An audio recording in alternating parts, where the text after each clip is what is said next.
The Heir of Moonblood, year 1247, 17th day of the month of Elin, September. Prologue, a discovery on the shore. Omanzal lay in the Munchy Sea, surrounded by turbulent waves and mists that seemed to hide more secrets than the waters themselves. Its shores were rocky and unwelcoming, covered in heather and stunted pines that bent under the wind's relentless force. Inland, steep mountains rose, and hidden within their hearts stood the Emberstone Settlement, home to dwarves who had mined mithril and forged weapons for centuries in forges fueled by underground geysers. The settlement was as if carved from the mountain itself. Low stone houses blended into the slopes, and forge smoke curled lazily into the morning mist. The main road, paved with flat stones, gleamed under torchlight, casting an orange glow on the rough walls of the buildings.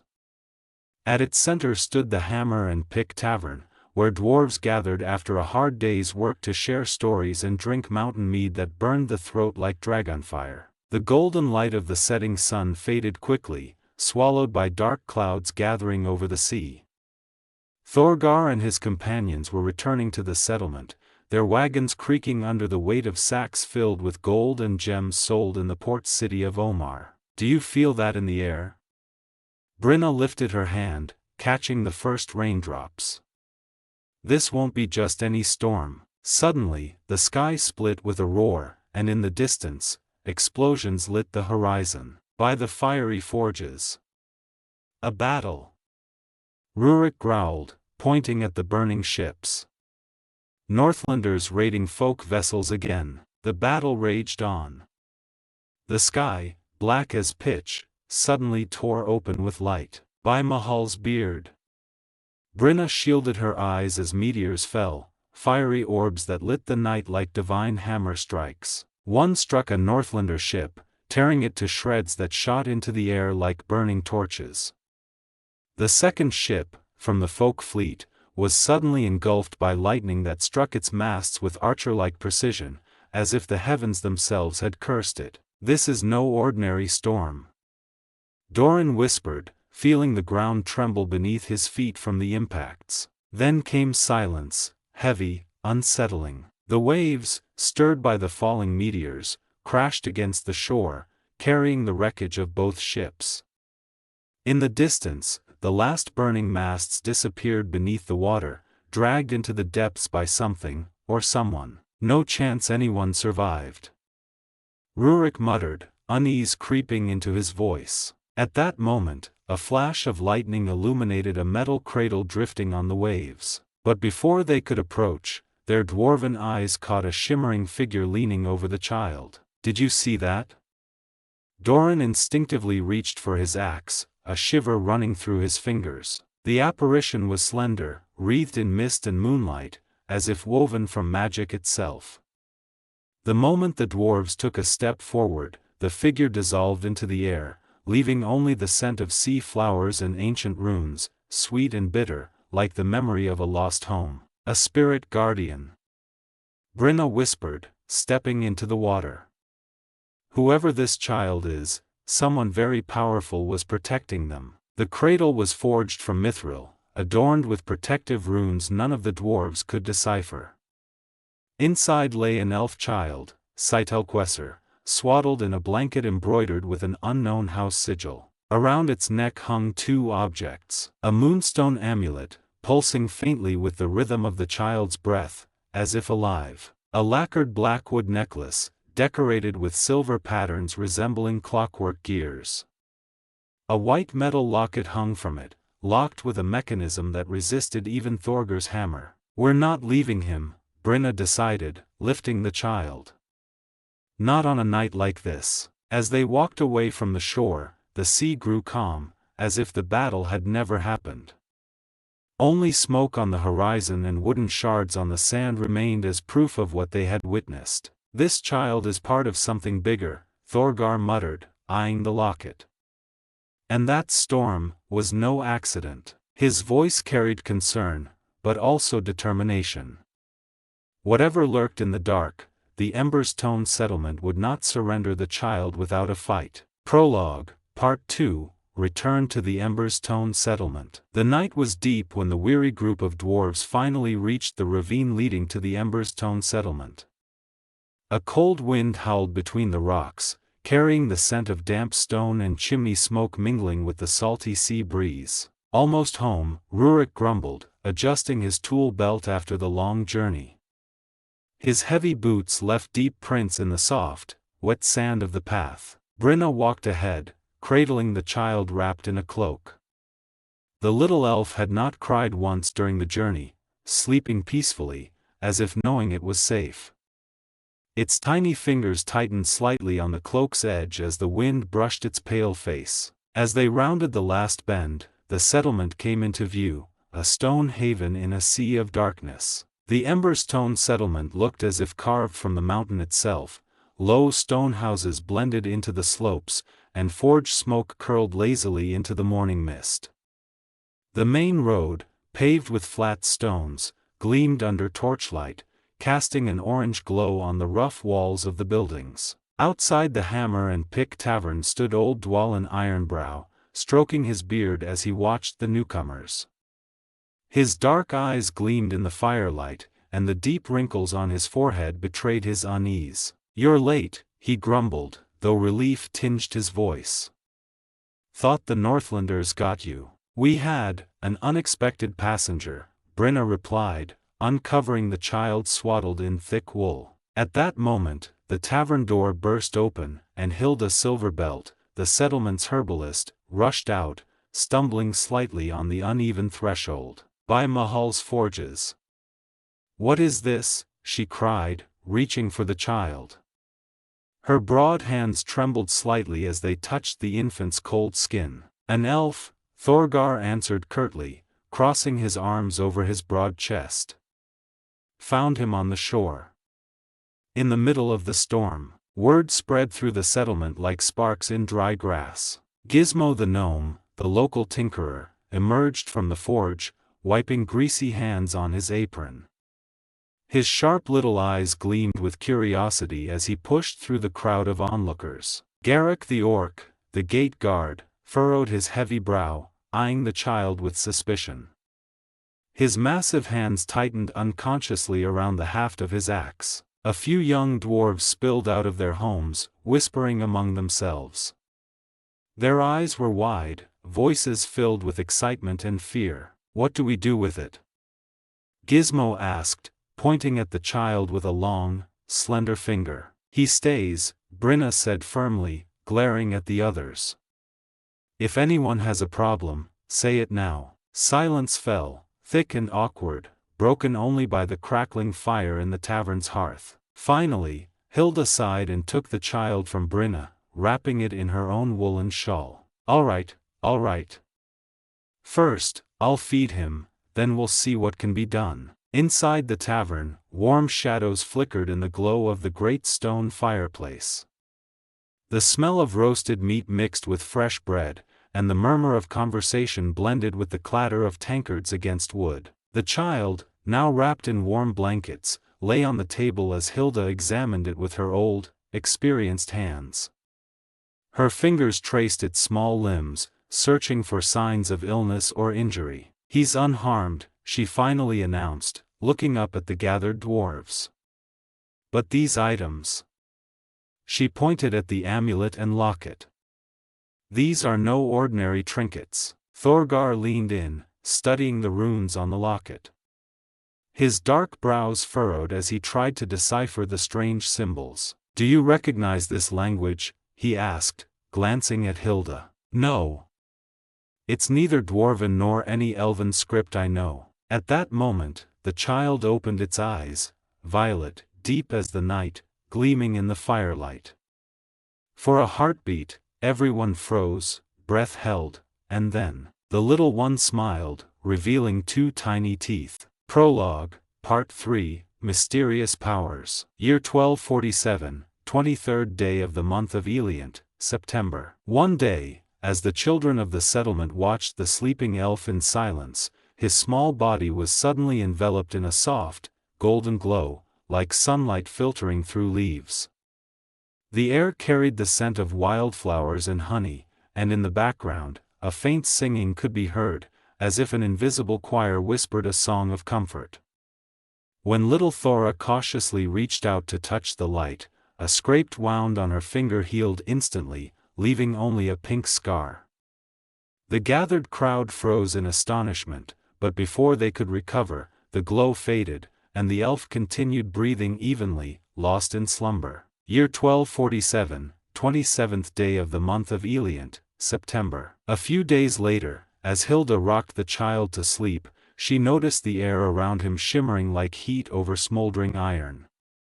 Suddenly, a tiny, intricate object appeared in his clenched fist, a delicate gear that spun with mechanical precision, as if part of an invisible clock. When Hilda tried to pick it up, the metal trinket dissolved into the air, leaving only a faint scent of oil and steel. The child sighed softly, as if relieved. Year 1247, third day of the month of Marpanoth, October. One evening, as Brinna cradled the child by the fireplace, the shadow in the corner of the room suddenly stirred.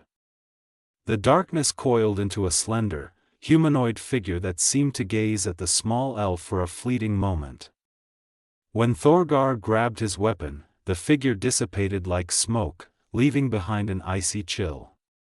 The child didn't even flinch, as if nothing had disturbed its peace. Year 1247, 10th day of the month of Marpanoth, October. During an evening feast, as the chatter of voices filled the tavern, the child suddenly lifted its head, and its violet eyes gleamed with a bluish light, like two full moons.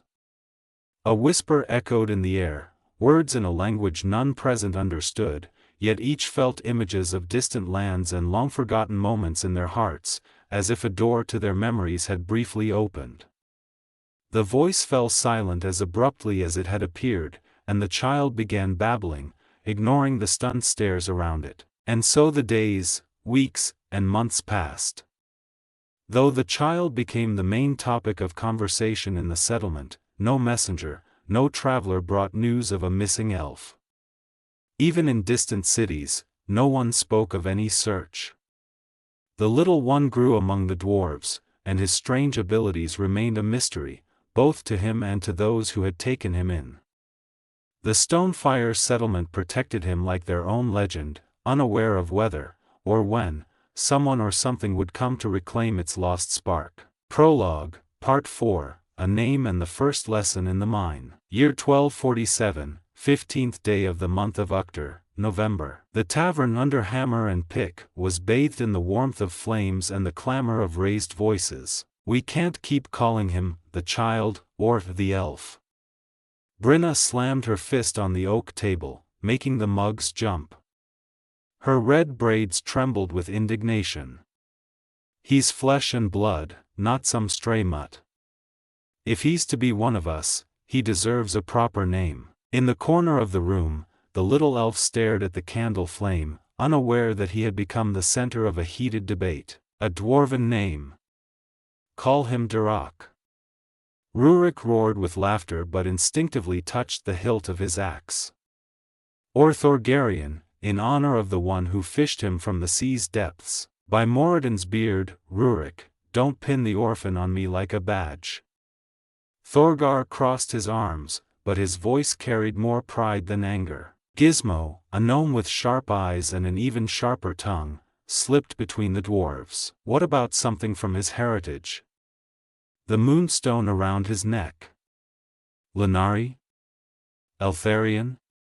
Or Corellon, after the elven god? Hilda, wiping the child's face with thick mushroom stew, remarked. Look how he brightens when I say Aelrin. That name sings in his soul. Garrick, the orc guard with shoulders as broad as the forged doors, gave a rare grin. Aelrin Longbeard. Pointy ears like a forest spirit, but he'll grow a beard like a true dwarf. Laughter filled the room, mingling with the clatter of tankards. The decision, though made in jest, was final. And so, the little elf became Aelrin Longbeard, the adopted son of the Stonefire Settlement. Year 1252, 8th day of the month of Tarsak, April. 5 years had passed. Aelrin, though still an infant by elven standards, had become a capable helper in the tavern and an eager student in the mines. His slender frame contrasted oddly with the stocky dwarves, but his agility matched the best of them. "Come, lad, I'll show you how to unearth the treasures hidden in the earth's embrace," Thorgar muttered, handing him a pickaxe fitted for small hands. The mine beneath the settlement was like a living organism.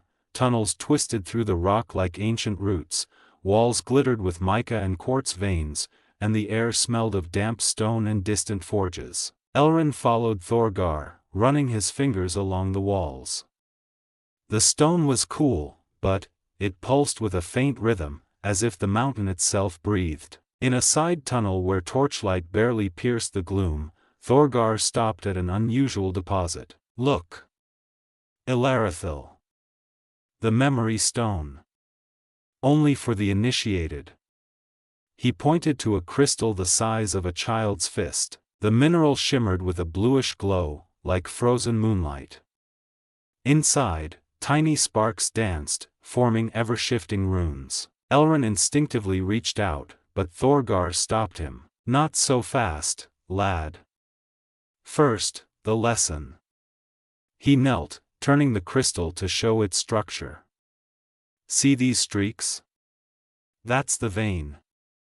Strike here, at an angle, lightly." The clang of metal on stone echoed. After a few precise strikes, the crystal broke free with a soft ping. "Your turn."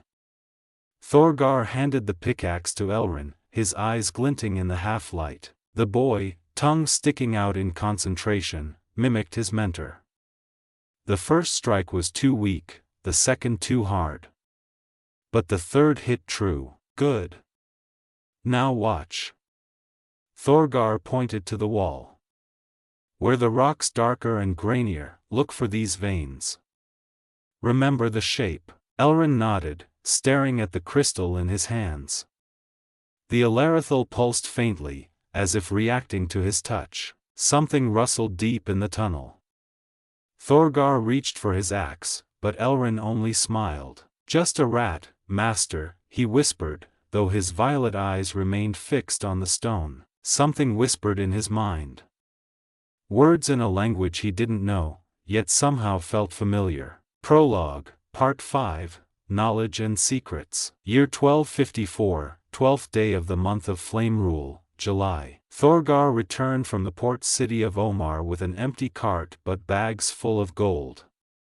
His beard was adorned with new mithril clasps, and his voice carried a note of unease as he crossed the threshold of the inn. "Listen up," he growled, tossing a heavy pouch onto the table. "Strange rumors are spreading in the city. Bards sing of wars in the north, of elves no one has ever seen." In the corner of the room, Elrin lifted his head. He was now 17 years old, still a child by elven standards, but no longer a helpless boy. His violet eyes gleamed in the firelight as he eavesdropped on the conversation. Gizmo, who had been repairing a rat trap, set down his screwdriver. "What kind of elves?" "Tall, slender, with violet eyes and skin pale as the moon." Thorgar cast a meaningful glance toward Elrin. "They say it's some lost race. That their cities were turned to dust, and they themselves scattered across the world." Brinna frowned, crossing her arms. "So what? Are they being hunted?" "Not just hunted. Some are paying for information." Silence fell over the room. All eyes turned to Elrin, who suddenly felt the amulet around his neck tremble slightly, as if reacting to the words. "That means we shouldn't show him to outsiders," Rurik grumbled, reaching for his tankard. "Not everyone has good intentions." Then, from the shadows, emerged Norgi Blackstone, a dwarf of unusually nimble build and sharp eyes. He was a hunter and scout, known for slipping past even the most vigilant guards unnoticed. "I'll teach him how to stay hidden," he muttered, spitting on the floor. "Starting tomorrow, boy. If you've got even a drop of elven agility, it'll come in handy." Year 1254, 15th day of the month of Flame Rule, July. The first lesson did not go smoothly. No, not like that. Norgi snapped as Aelrin tripped over his own feet while trying to sneak up behind him. Elves are supposed to be graceful, but you move like a newborn goat on ice. Bend your knees, keep your weight on your toes. Aelrin muttered something under his breath but tried again. This time, he managed to cross the room without knocking over a single mug. Better. Now, the shadows. Norgi pointed to a narrow strip of darkness along the wall. You don't hide in the shadow, you become the shadow. And so the days passed. Norgi taught him how to move silently, how to use his surroundings, how to blend into a crowd. To everyone's surprise, Aelrin had a natural talent. His movements grew smoother, his presence harder to detect. One evening, while training in the woods outside the settlement, something strange happened. Now, try to find me, Norgi said before vanishing into the underbrush. Aelrin closed his eyes, listening. Suddenly, he felt something. Like a fog in his mind, forming into a shape. He opened his eyes and pointed unerringly behind a great oak. You're there. Norgi stepped out from behind the tree, frowning. How? I don't know.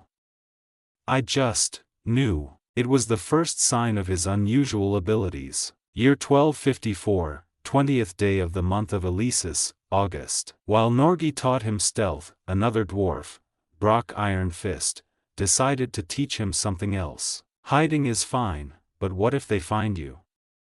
He grunted, tossing Aelrin a wooden sword. Elves may be agile, but dwarves know how to fight. Brock was a master of hand-to-hand combat and short weapons. His training was brutal.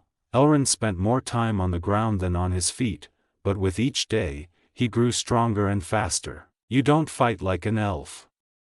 Brock exclaimed one day when Aelrin found a way to disarm him. You fight like something in between. That's good. Year 1260, third day of the month of Marpanoth, October. 6 years had passed. Aelrin was now 23, still young for an elf, but no longer a child. His frame was slender yet muscular from years of training. His hair, dark as night, fell to his shoulders, and his violet eyes still gleamed with an eerie light. The settlement had accepted him as one of their own. He helped at the inn, worked in the mines, and trained in the evenings, sometimes with Norgi, sometimes with Brock. But deep down, something troubled him. The tales of violet-eyed elves had not faded. If anything, they had grown more frequent. And his amulet, sometimes pulsed, as if trying to tell him something. One night, as he sat at the edge of the settlement, gazing at the stars, he heard footsteps behind him. Thinking about them, huh? Brenna sat beside him, handing him a mug of warm ale. Aelrin nodded. Who are they? I don't know. But if they're looking for their own, maybe one day, they'll find you too. Aelrin looked at her, his eyes reflecting the moonlight. What if I don't want to be found? Brenna smiled faintly. Then we'll teach you how to defend yourself. And so the days passed. Aelrin grew stronger, and the Stonefire settlement became his home. But the world beyond its walls kept changing. And with it, Aelrin's fate. Prologue, Part 6, Awakening of Power. Year 1263, 17th day of the month of Elin, September. 12 years in the Stonefire settlement had left their mark on Aelrin Longbeard. Though by elven standards he was still barely more than an adolescent, his physique bore the influence of dwarven training. His shoulders, which had carried sacks of ore and swung pickaxes, had grown hard with muscle, and his hands were rough with scars and calluses, clumsy for an elf, but firm as any dwarf's. Yet the true change was happening within. In Hilda's herb shop, amid the scent of dried plants and bitter potions, he witnessed something extraordinary. When the old woman dropped a vial of precious elixir, time seemed to stop. The droplets hung in the air, and his fingers were enveloped in a warm, golden glow that gently lifted the vial and placed it back on the table. What in the? Hilda took a step back, her eyes wide. Aelrin didn't answer.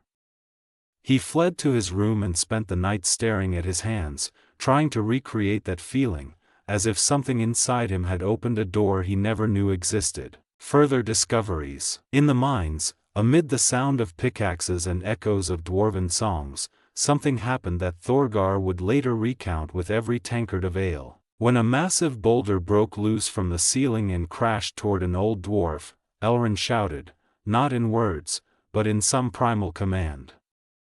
Blue lines, geometric and precise like the gears of a great mechanism, appeared in the air. The stone froze for a fraction of a second, just long enough for Thorgar to avoid death. That wasn't normal magic, Thorgar muttered later, examining the scene. It was calculated. Like someone redrew reality on the spot. Aelrin stayed silent. He felt that when emotions overwhelmed him, something inside him clicked, like a lock on a door that should have stayed shut. Training with Norgi in the forest took on a new dimension. One day, when the hunter told him to hide in the thicket, Aelrin closed his eyes and felt the darkness beneath his feet come alive. Shadows coiled around him like liquid silk, blending him into the surroundings. When Norgi passed right by him, his gaze slid over Aelrin as if he were part of the landscape. Where in the forges did he go?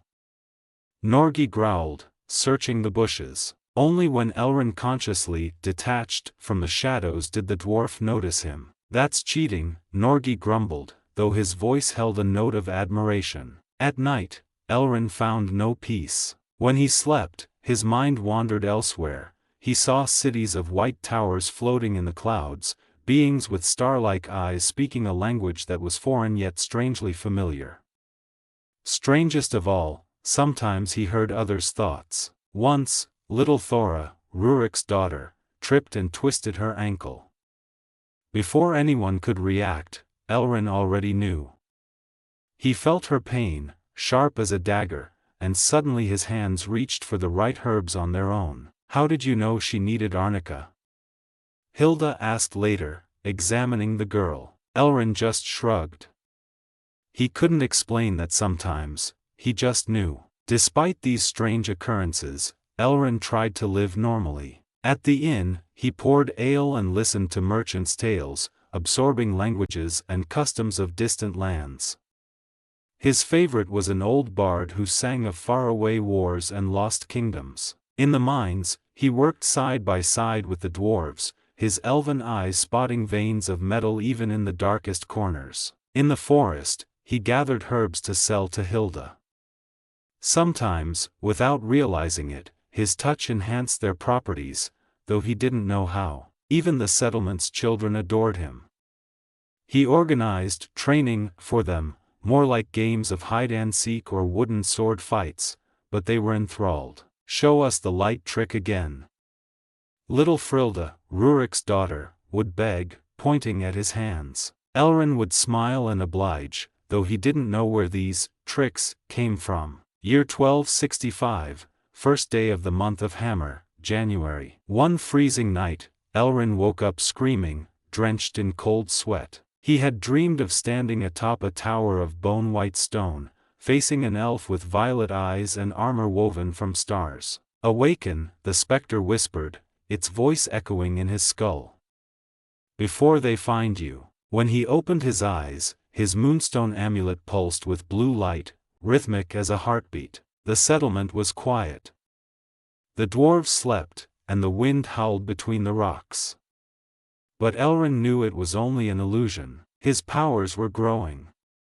And with them, danger. Something, or someone, was drawing closer to the Stonefire Settlement. Prologue, Part 7, The First Expedition. Year 1266, 12th day of the month of Cheese, March. The morning sun barely pierced the thick clouds, casting pale light upon the stone walls of the Stonefire Settlement.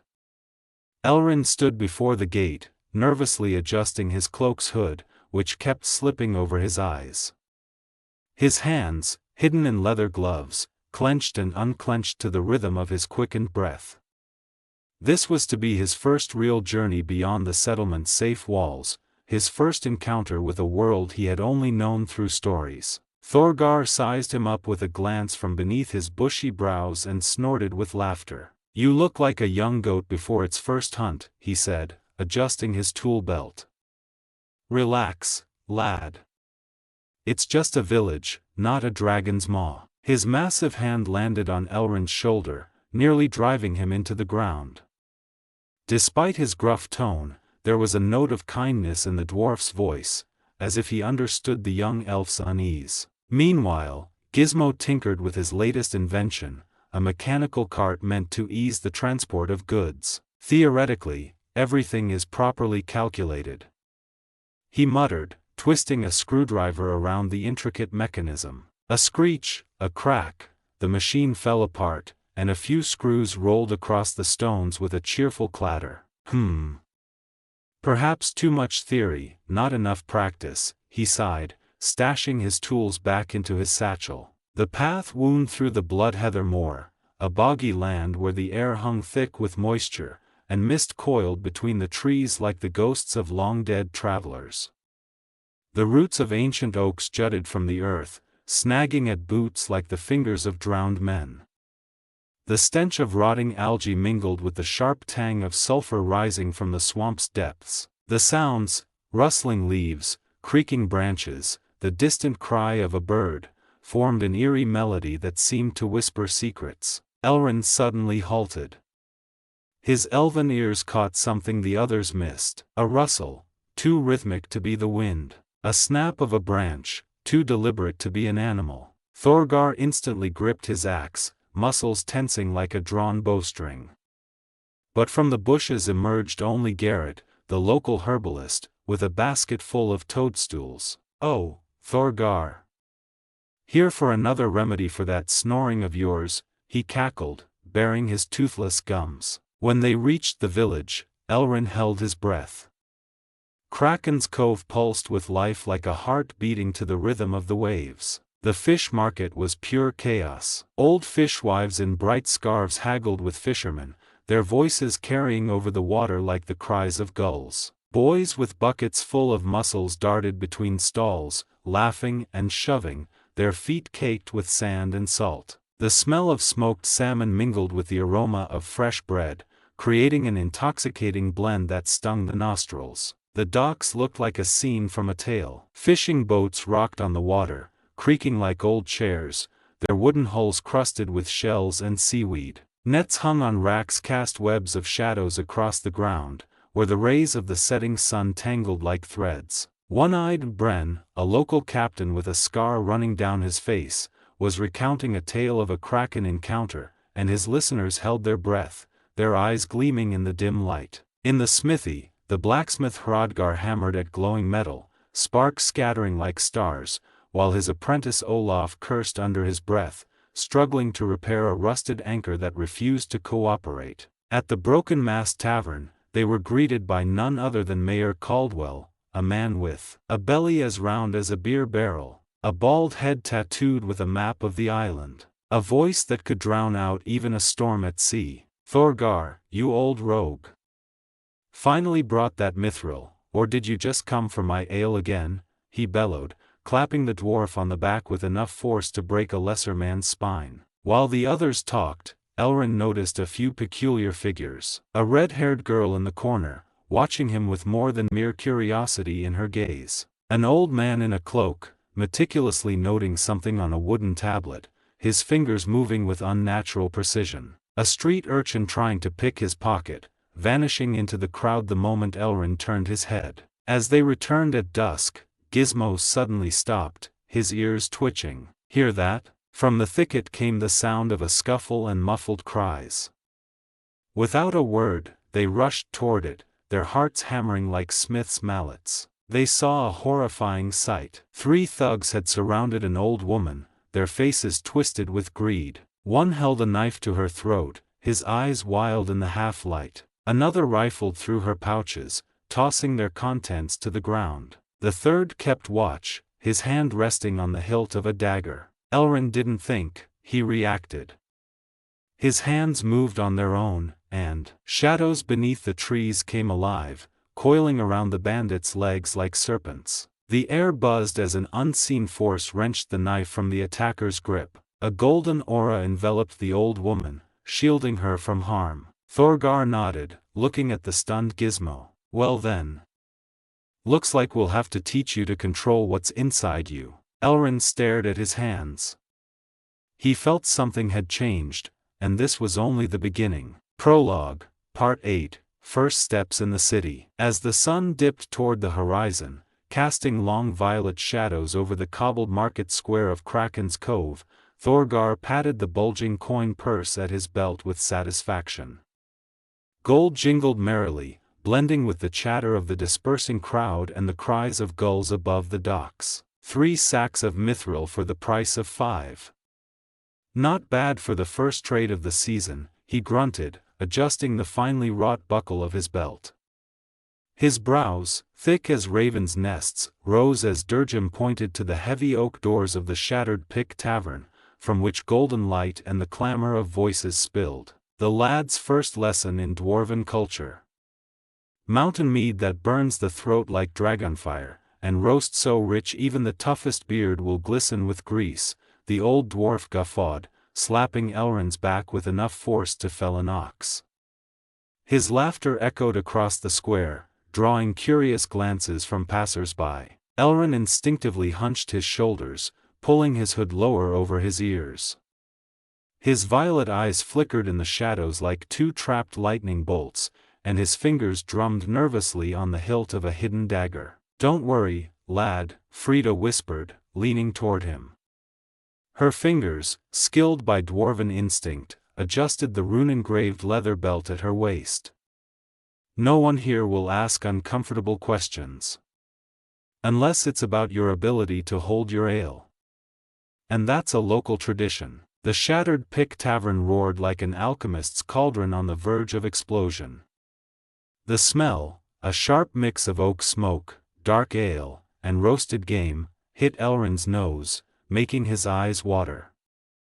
The ceiling beams, blackened by years of smoke and alcohol fumes, sagged under the weight of generations' worth of commemorative shields and axes.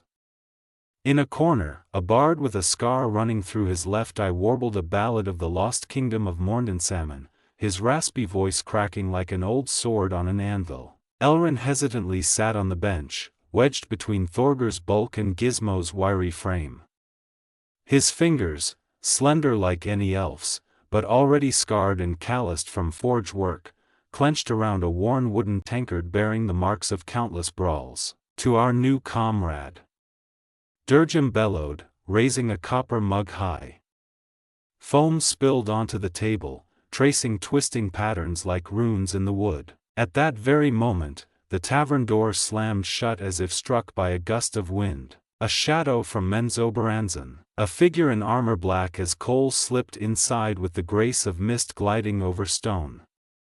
Long white braids, threaded with gold, swayed with each heavy yet precise step. "By Dumathoin's beard," Gizmo muttered, tucking his hands into the sleeves of his leather apron. "A drow. And not just any.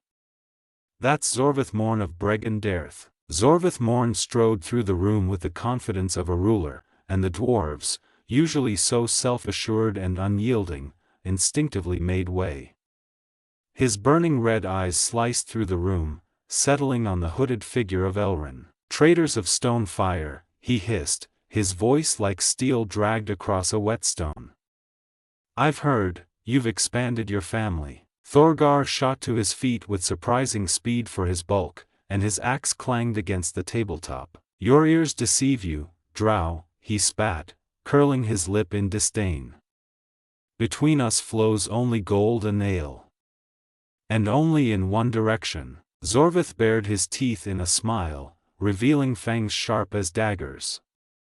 His fingers brushed an amulet shaped like a wolf's maw hanging at his throat. "Curious.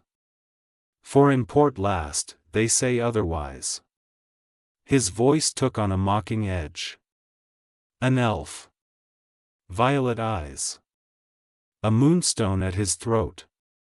The price for such information rises daily like yeast in bread." Aelrin felt his own amulet, hidden beneath his thick cloak, quiver in response, warmth spreading through his chest. A whisper echoed in his ears. He knows. Without changing his expression, Gizmo made a subtle hand motion.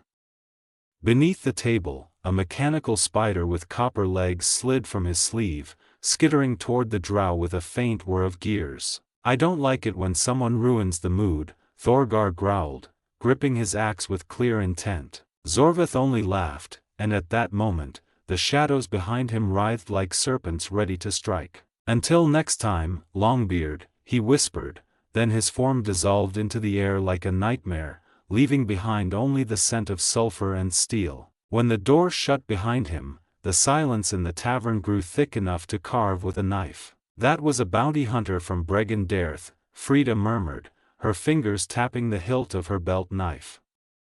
If he's hunting you, someone very powerful and very dangerous hired him. And the price on your head must be worth a king's treasury. Slowly, Aelrin pushed back his hood. His violet eyes burned in the dim tavern light like twin amethyst flames. Who am I? He asked, his voice quiet but steel-hard, like a dwarf's. Thorgar glared at the door as if expecting Zorveth to return any second. His shoulders tensed beneath his leather jerkin. Time to find out, he rasped, spitting on the floor. Somewhere deep in Gizmo's pocket, the mechanical spider let out a sinister click, as if in agreement. Prologue, Part 9, Decision. When the tavern door slammed shut behind Zorveth Morn, the silence thickened like blood clotting in a wound. Aelrin stared at his hands spread out on the table before him, where beneath the thin skin, 3 different energies flickered. Golden light, warm as the rays of summer sun, filled the small scratches on his fingers like liquid gold seeping into cracks. Blue lines, geometric and precise as an engineer's sketches, shifted into ever-changing patterns resembling the mechanism of a great clock tower. Purple streaks, creeping between his fingers like living things, coiled into patient loops, waiting for a command. Frida tilted her head to the side, and her braids, woven with copper threads, shivered with the movement. So you finally stopped suppressing it, she whispered, deliberately avoiding the word magic, which hung in the air like the sword of Damocles.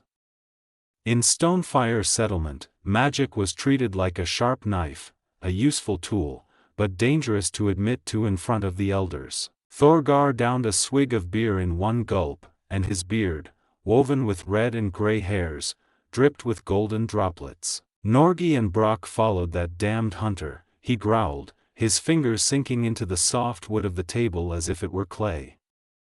Durgam is guarding the gate. His hammer will sense deceit better than our eyes. At that very moment, the pendant around Aelrin's neck trembled, and the moonstone within it darkened to crimson, like a drop of blood in crystal-clear water. He's already called for help, Aelrin shuddered, his pupils dilating unnaturally, absorbing more light than they should. 2, no, 3 others. Waiting by the old mill by the river. One of them isn't a drow. I feel his presence, he's different. Grimly cursed in Khuzdul, the deep, guttural tongue of the dwarves, and his axe, adorned with curse runes, rang in its sheath like an alarm bell. Then we changed the plan, he snarled, his voice like stone grinding against steel. Through the canals. Your skills might help us there. Outside, the wind howled between the buildings, carrying the stench of rotting algae and the distant clang of steel. Aelrin closed his eyes, listening to the 3 voices that suddenly spoke in his mind. The first, full of fear, urged escape, promising safety behind the settlement's walls. The second, cold and analytical, calculated the odds with mathematical precision. The third, wild and furious, bared its fangs, demanding confrontation and blood. Not through the canals, Aelrin decided, his voice tinged with an echo whose source no one could place. It's a trap. We'll go, over the rooftops. Frida raised an eyebrow, but the corner of her mouth twitched in a half-smile full of pride. Finally, those hours crawling on beams in the forge will pay off, she muttered, reaching for the climbing hooks hidden in the leather pouch at her belt. As they slipped out the back, the moonstone on Elrin's neck suddenly flared with bright light.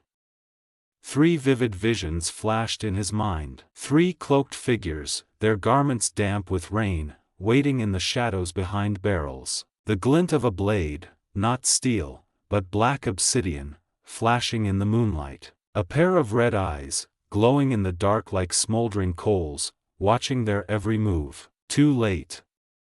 Elrin whispered as the first arrow whistled past his temple, embedding itself into a wooden beam with a dry crack. The time for hiding was over. The time for battle had just begun. Prologue, Part 10, Bloody Echo. The first clash of steel tearing through the air split the night like a blade rending parchment. Zorveth Morn emerged from the shadows suddenly and silently, as if space itself had spat him out. His dark violet skin blended with the gloom, and only his scarlet eyes burned like embers in a black furnace. Behind him moved 2 others, a man with a face scarred like a battlefield, each mark seeming to tell a different tale of violence and struggle. A hulking orc wielding a 2-handed axe, its edge gleaming with rust and the dried blood of past victims. The first move belonged to Elrin. His hands rose instinctively, and the air around him rippled with 3 distinct energies, like a lake stirred by wind. A warm, golden aura enveloped Frida just as the man threw a knife at her in a silent strike. The blade rebounded with a metallic clang, as if striking an invisible bell, and lodged into the wooden wall. Geometric blue patterns flared beneath the orc's feet, and the stones beneath him shifted with clockwork precision, causing him to stumble over his own axe with a stupid expression. Tendrils of violet shadow coiled around Zorveth's arm, slowing his strike just enough for Grimly to raise his axe in a parabolic arc and brace for defense. Frida seized the moment, her body twisted in the air with the grace of a ribbon in the wind, and her short sword plunged into the man's thigh, sending a fountain of dark blood splattering against the walls, reeking of copper and salt. Zorveth snarled, his voice like iron scraping stone. "You're no ordinary elf. What are you?" The final act of the bloody spectacle unfolded faster than a blink. The man collapsed to his knees with a gurgling scream, his lungs filling with his own blood as it streamed down his chin in dark rivulets. The orc froze mid-step, Grimly's axe embedded between his eyes like a grotesque third horn, his broad face locked in eternal surprise. Zorveth himself found himself pinned beneath Thorgar's massive frame, the dwarf's knee pressing into his chest with the force of an avalanche, rendering him immobile. The hunter laughed through the blood spilling from his lips, his breath ragged. "You think you can hide? The Spider Queen already knows. You're like a candle in the dark, every moth." Frida pressed her knife to his throat, her voice colder than ice in the deepest caves. "Say Loltha's name. I dare you." A search of the bodies revealed a truth more terrifying than the fight itself. The parchments in Zorveth's pouches spoke louder than 1,000 words, they were proof of the real danger. A letter from Kalimshan, price tables like those of a slave market. Humans, 200 gold. Dwarves, 350, male, 300, female. His kind, 10,000, with a note reading, first 10. A contract from Thay, crimson runes demanding young specimens for study, with a bloody margin note, alive or dead. Black silk from Menzoberranzan, an offer for those willing to hunt their own kind, signed with the sigil of House Benra. Thorgar crumpled the documents in his gnarled hands, his voice rumbling like distant thunder. "This isn't just a hunt, lad. Someone's put a price on your head high enough to buy a whole district in Waterdeep." Elrin stared at his bloody reflection in a puddle. His violet eyes now seemed alien even to himself, filled with a power he didn't understand. In that moment, he realized why the spiritual guardian had chosen dwarves. Only those who had been persecuted themselves could resist the temptation of gold-filled sacks. Only those who knew the value of family would protect a stranger as their own. Only in Stonefire could he find a true home. Chapter 1, The Bloody Mark. As the last echoes of battle faded, the heavy boots of the city guards clattered against the cobblestones. Their chainmail jingled like funeral bells, and torch flames cast restless shadows over the bloodied battlefield. The scent of fresh blood mingled with the smell of burning oil from the lanterns. The guard captain, a man with a face scarred by pockmarks, stood before them like a living barricade. His iron gauntlets creaked as he clenched his fists. "Who gave you the right to dispense justice on my streets?" he growled, his voice like a stone rolling over a tombstone. Grimly reacted first, as usual. His broad face took on an expression of innocence that could deceive even a god. "Us? Murderers?"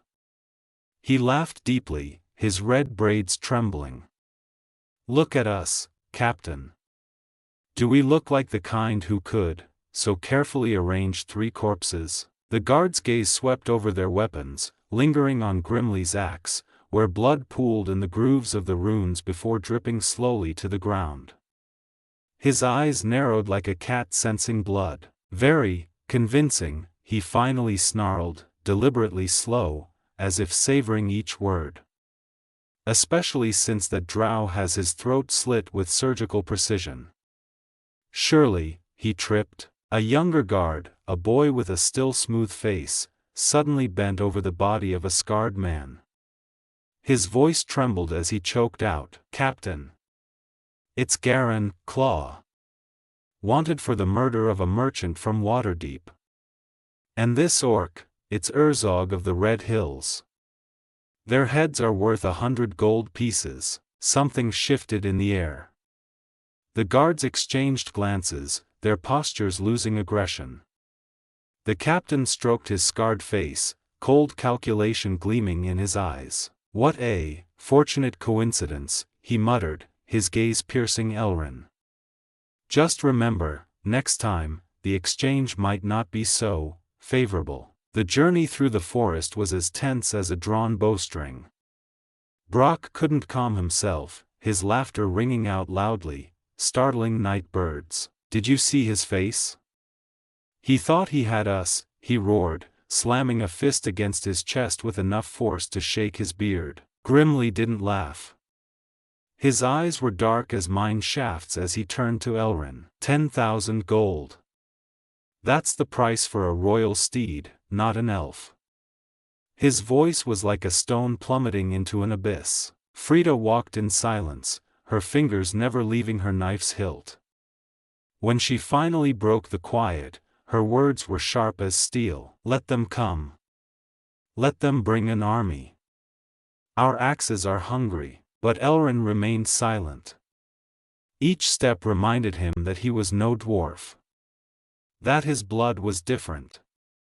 That anyone who stood by his side would pay a price. As the stone walls of the settlement emerged from the gloom, Aelrin didn't slow his pace.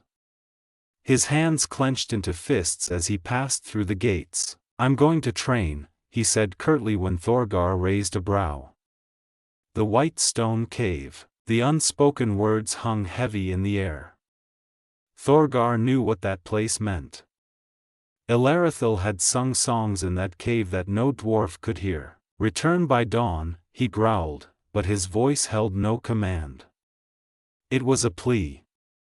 A fear. Aelrin nodded and vanished into the darkness. He didn't tell them that the moonstone around his neck had been pulsing for 3 days. He didn't tell them that the shadows in the corner of his room moved when no one was looking. And he certainly didn't tell them that he heard voices in a language he didn't understand, but felt in his bones. Chapter 1, Part 1, Trial of Fire and Ice. Year 1316, 3rd day of Marpanoth, October. Aelrin knelt beside the massive corpse of the dragon, his hands moving over its scaly hide with the expertise of a dwarven trader.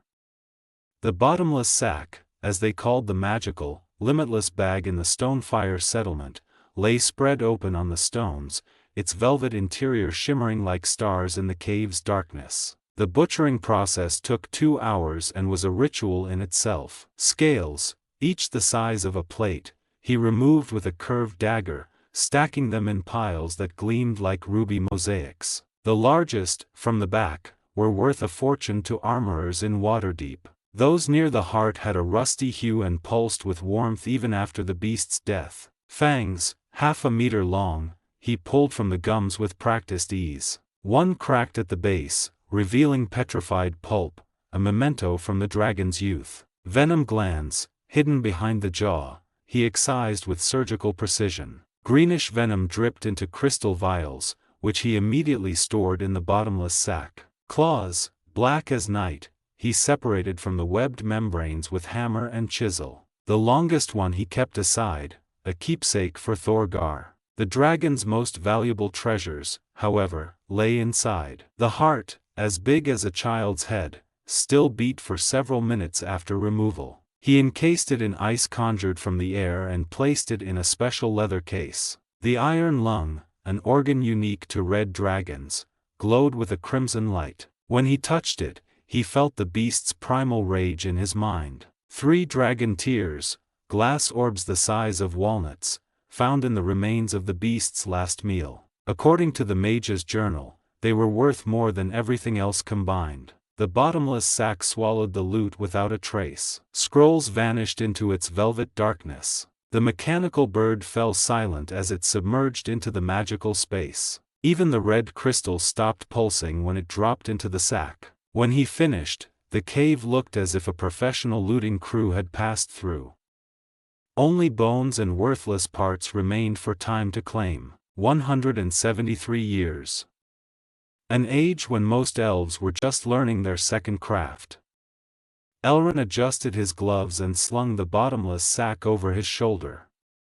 Its weight was barely noticeable, the magical item didn't change mass regardless of its contents. The world awaited. The spoils were gathered. Time to return home. Chapter 1, Part 2, The Return. Year 1316, 5th day of Marpanoth, October. The last rays of the setting sun painted a bloody glow on the stone towers of Stonefire Settlement as Elrin paused on the hilltop.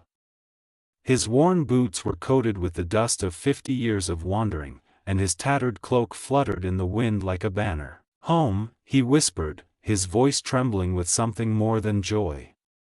His violet eyes, now visible beneath his pushed-back hood, glowed in the western light. The scents and sounds of childhood washed over him in waves. The thick aroma of dwarven ale mixed with the smell of heated steel from the forge. The rhythmic clang of hammers on anvils, steady as the settlement's heartbeat. The sound of singing from the tavern, Thorgar's deep bass and Frida's rough laughter. The guard at the gate, a young dwarf with red braids and a face too serious for his age, blocked his path with an axe. "Halt, vagabond!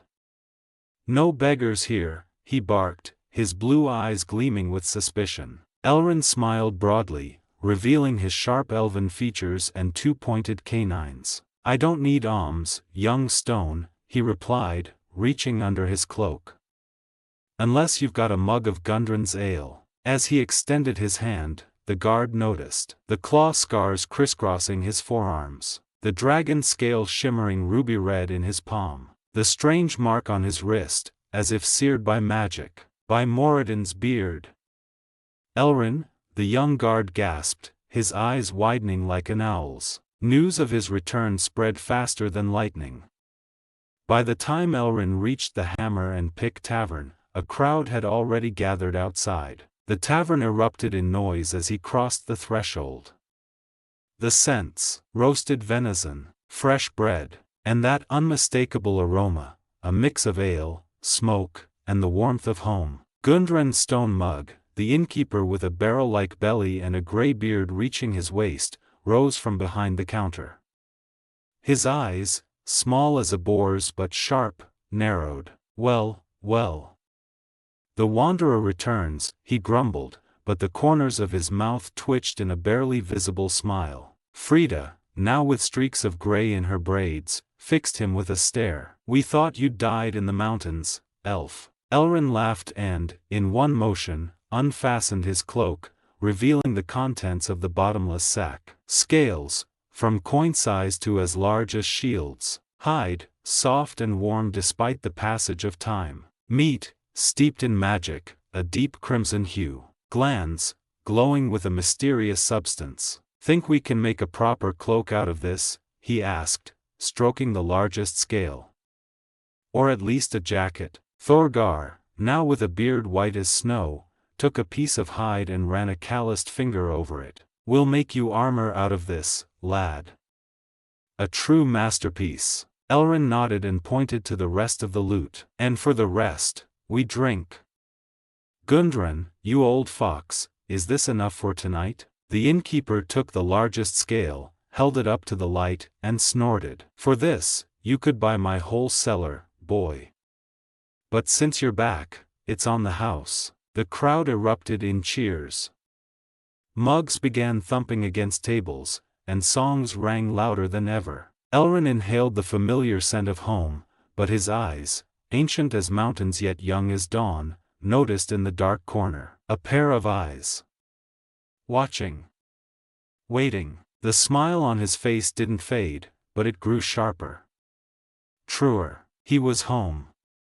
But the war was only beginning. Chapter 1, Part 3, The Blood Market. Year 1316, 8th day of Marpanoth, October. Aelrin raised a wooden spoon, about to ask for another serving of thick meat stew, when the tavern doors burst off their hinges under the weight of Durin's Stoneclaw. The young dwarf crashed inside like a cannonball, tripping over the threshold. His eyes, usually full of dwarven pride, were now wide like a cornered animal's, and his hands trembled as they clenched his axe's hilt. "By Mahal's forges." "A raid," he gasped, his voice hoarse as if he'd run the entire settlement. "The Black Trade Order. Through the North Gate. There's a swarm of them." Silence fell over the Hammer and Pick Tavern, so thick that only the crackling fireplace and the heavy breathing of the gathered could be heard. Then, everything happened at once. Gundren pulled Thunderstrike from under the counter, a two-handed hammer capable of smashing fortress gates, adorned with runes of curses and ancestral glory. Hilda drew twin stings from under her apron, a pair of curved daggers that sang a drawn-out whine as they cut through the air, their blades gleaming like moon tears. Thorgar, though gray as a winter morning, grabbed his axe with the speed of a youth. His movement was so swift that a bowl of stew toppled from the table with a clatter. Aelrin was the first to move, his new dragon armor shimmering in the torchlight like living fire, its scales shifting between ruby and blood-red hues. The sight at the gate. This wasn't a battle, it was a slaughter. Half the settlers already lay in pools of their own blood, grotesquely bound by magically reinforced black chains. The attackers, 3 times their number, arranged in perfect formation, stood motionless as statues, their weapons gleaming with an eerie blue magical light. The raiding party's composition chilled the blood. Mages in robes woven from shadows, with silver-eyed embroidery that tracked every movement like hungry owls. Clerics in armor etched with symbols of forgotten deities, their hands clasped in prayer, lips moving in silent incantations. Archers with black arrows, their tips dripping green venom that reeked of rotten flesh. Warriors in helmets without eye-holes, as if blindly obeying orders, their movements mechanical and precise. The leader, a slender man in a hooded cloak, raised an iron gauntlet hand. His voice rang out like a funeral bell, echoing across the settlement. "Every strike lowers your value in Calimshan's markets. Every drop of blood is a loss to our patrons' coffers." Thorgar spat blood on the ground, his voice thundering like a hammer on an anvil. "Slaves? Us? By our ancestors' hammers, the order has grown bold." Hilda lunged forward, but an invisible force seized her throat. One of the mages smirked, his fingers twisting in a macabre dance as if pulling invisible strings. Aelrin stood still as a statue, his violet eyes, usually calm, now rapidly assessing the situation. To the left, archers with drawn bows, ready to unleash a deadly volley. Ahead, 4 warriors in black iron armor, their swords gleaming with a sinister light. Behind them, 2 mages with spells of death at the ready, their lips moving in silent incantations. The mechanical amulet around his neck began spinning wildly, emitting a sharp metallic screech like a heated chain. The moonstone dimmed, as if hiding its glow from the enemy, its light dull and uncertain. Gundren growled through clenched teeth, his grip on the hammer so tight his knuckles whitened. "How much for dwarven craftsmen this time? 100 gold a head? 150? The leader laughed, a dry sound like the crackling of old bones, sending a shiver even among his own men. "For you, old friend, a special price, 300. Your ale is worth every coin." Aelrin understood the truth. This wasn't a random attack. It was a professional raid, planned with military precision. No one even glanced his way. Their target was clear, the entire settlement. For the first time in a century, he felt the cold shiver of rage spread through his body like spilled wine. His hands moved on their own, tracing golden symbols in the air that glowed like embers. The shadows at his feet came alive, forming wings ready for flight, their shape resembling a great bird of prey. The war had only just begun, and he was ready to show why they hadn't found him in 100 years. Chapter 1, Part 4, Flame and Shadow. Year 1316, 8th day of Marpanoth, October. The first poisoned arrow flew so close to Elrin's face that he felt its hot passage and the sharp stench of venom that made his eyes water. His hand rose instinctively, and the air before him rippled, forming a fiery vortex that swallowed the projectile with a hiss of evaporating poison. Drops of green liquid splattered on the ground, burning coin-sized holes into the stone. The leader of the attackers, a tall man with a face scarred like a grotesque map of old battles, raised an eyebrow in mock surprise. His yellow eyes gleamed like a predator's. "Interesting," he whispered, his voice scraping like lead over ice, full of false courtesy. "Dwarves rarely dabble in magic. Unless..." His gaze swept over Elrin's figure, stopping at his violet eyes. "Unless it's not a dwarf casting spells." Aelrin remained silent, his face as still as a mask. His boots seemed rooted to the ground, as if vines had sprouted from his legs and anchored him to the stone. The shadow behind him stretched unnaturally, rippling like cloth in the wind, its shape growing indistinct. The dance of war. The archers loosed another volley. Black arrows hissed through the air like angry wasps, their tips dripping green venom that reeked of rot and sulfur. Aelrin traced a circle with his hand, his fingers moving with the grace of a weaver spinning thread. Blue lines, perfectly straight, geometrically flawless, wove a web in the air, where the arrows hung like flies in a spider's trap, trembling with helpless fury. The mages counterattacked. A woman with silver tattoos shimmering in the torchlight, spat words that burned her mouth. "Earthos thou." A violet beam of energy shot from her fingers, aimed straight at Elrin's heart, its light blinding like lightning on a summer night. The moonstone around his neck flared with radiant light, absorbing the spell like dry earth drinking rain. For a split second, the entire settlement was bathed in a blue glow that reflected in the raider's terrified eyes. Aelrin smirked, his teeth gleaming in the unnatural light, and responded with a gesture. A fiery fox sprang from his palm, snarling and lunging at the mages with wild glee. Its flaming fur sparked as it ran, leaving trails of smoke and the scent of sulfur. The warriors charged, their heavy swords flashing in the torchlight, blades gleaming like a hungry beast's fangs. Thorgar and Gundren stood in their path, forming a living wall of muscle and steel. Their voices joined in a single cry. "For the settlement," roared Thorgar, his axe flashing like silver lightning, splitting the air with a whistle. Hilda slipped between them like a shadow, her daggers gleaming like a wolf's fangs, seeking weak points in the armor. Every thrust was as precise as a clockmaker's hand, her eyes cold and focused. The shadow of fate. The leader finally understood. His eyes widened, and his smile turned feral, revealing teeth sharpened like a predator's. "You." He panted, his voice full of greedy excitement, hands trembling with uncontained lust. "You're the one they sent us after. The one who ran." Aelrin stepped forward, and his shadow detached entirely, forming a dark doppelganger that lunged at the nearest warrior with animalistic fury.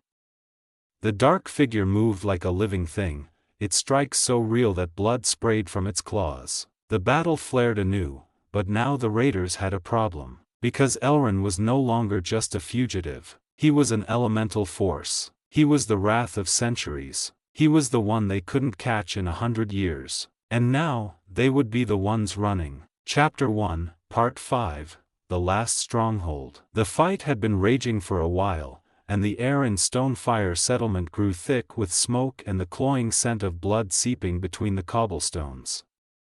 Aelrin, surrounded by enemies, felt his muscles burning with exertion, the moonstone on his neck pulsing with his quickened breath, its light flickering like a firefly on a summer night.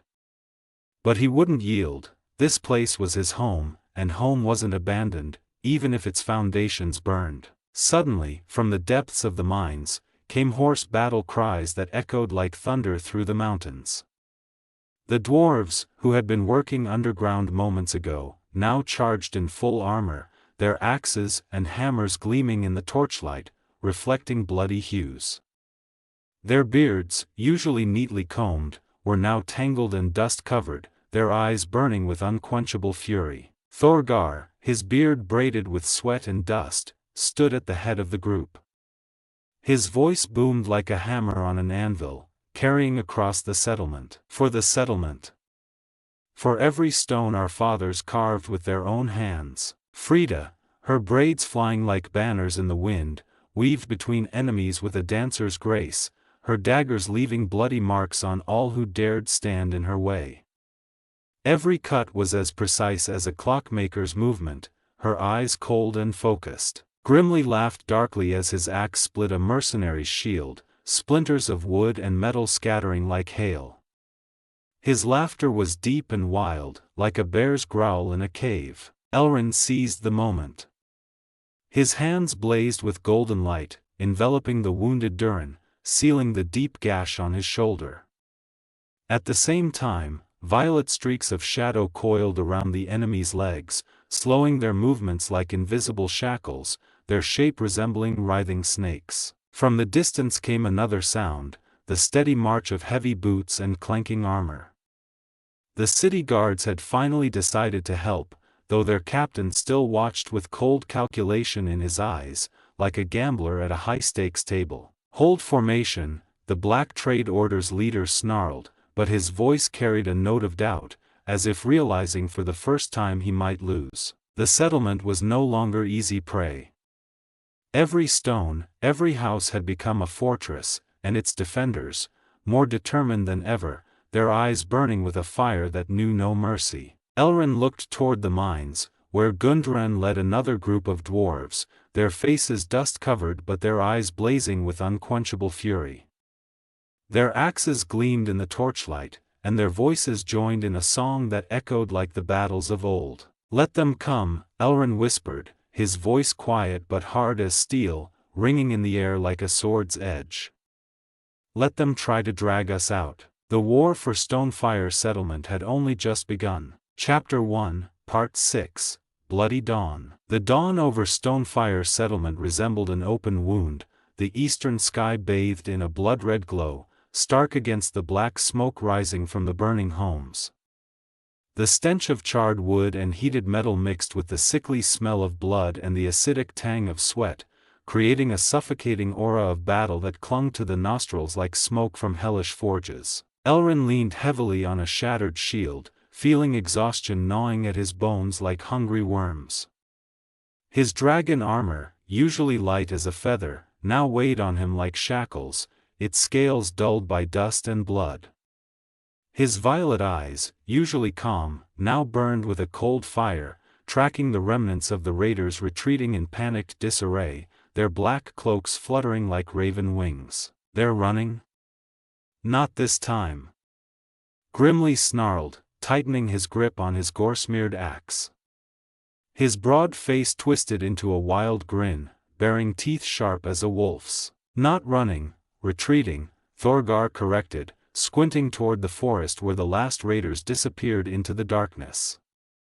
His gray beard was matted with blood and soot, his voice rough from hours of inhaling smoke that scraped his throat like sandpaper. "The Black Trade Order doesn't attack blindly. This was just a test. Among the ruins, Hilda knelt over the wounded Durin, her scratched hands expertly bandaging his slashed shoulder, which oozed thick, dark blood. Her apron was already soaked red, her hair tangled like a bird's nest. "Quit whining, old fool," she muttered, pressing an herb-soaked cloth to the wound, its bitter scent mingling with the stench of blood. "Mahal doesn't want you in his forges yet." Durin bared his teeth in a pained grimace but squeezed her hand in silent gratitude, his eyes, usually full of dwarven pride, now wet with unshed tears. Meanwhile, Elrin climbed the half-ruined watchtower, his slender figure silhouetted against the bloody sky as he surveyed the ruined settlement.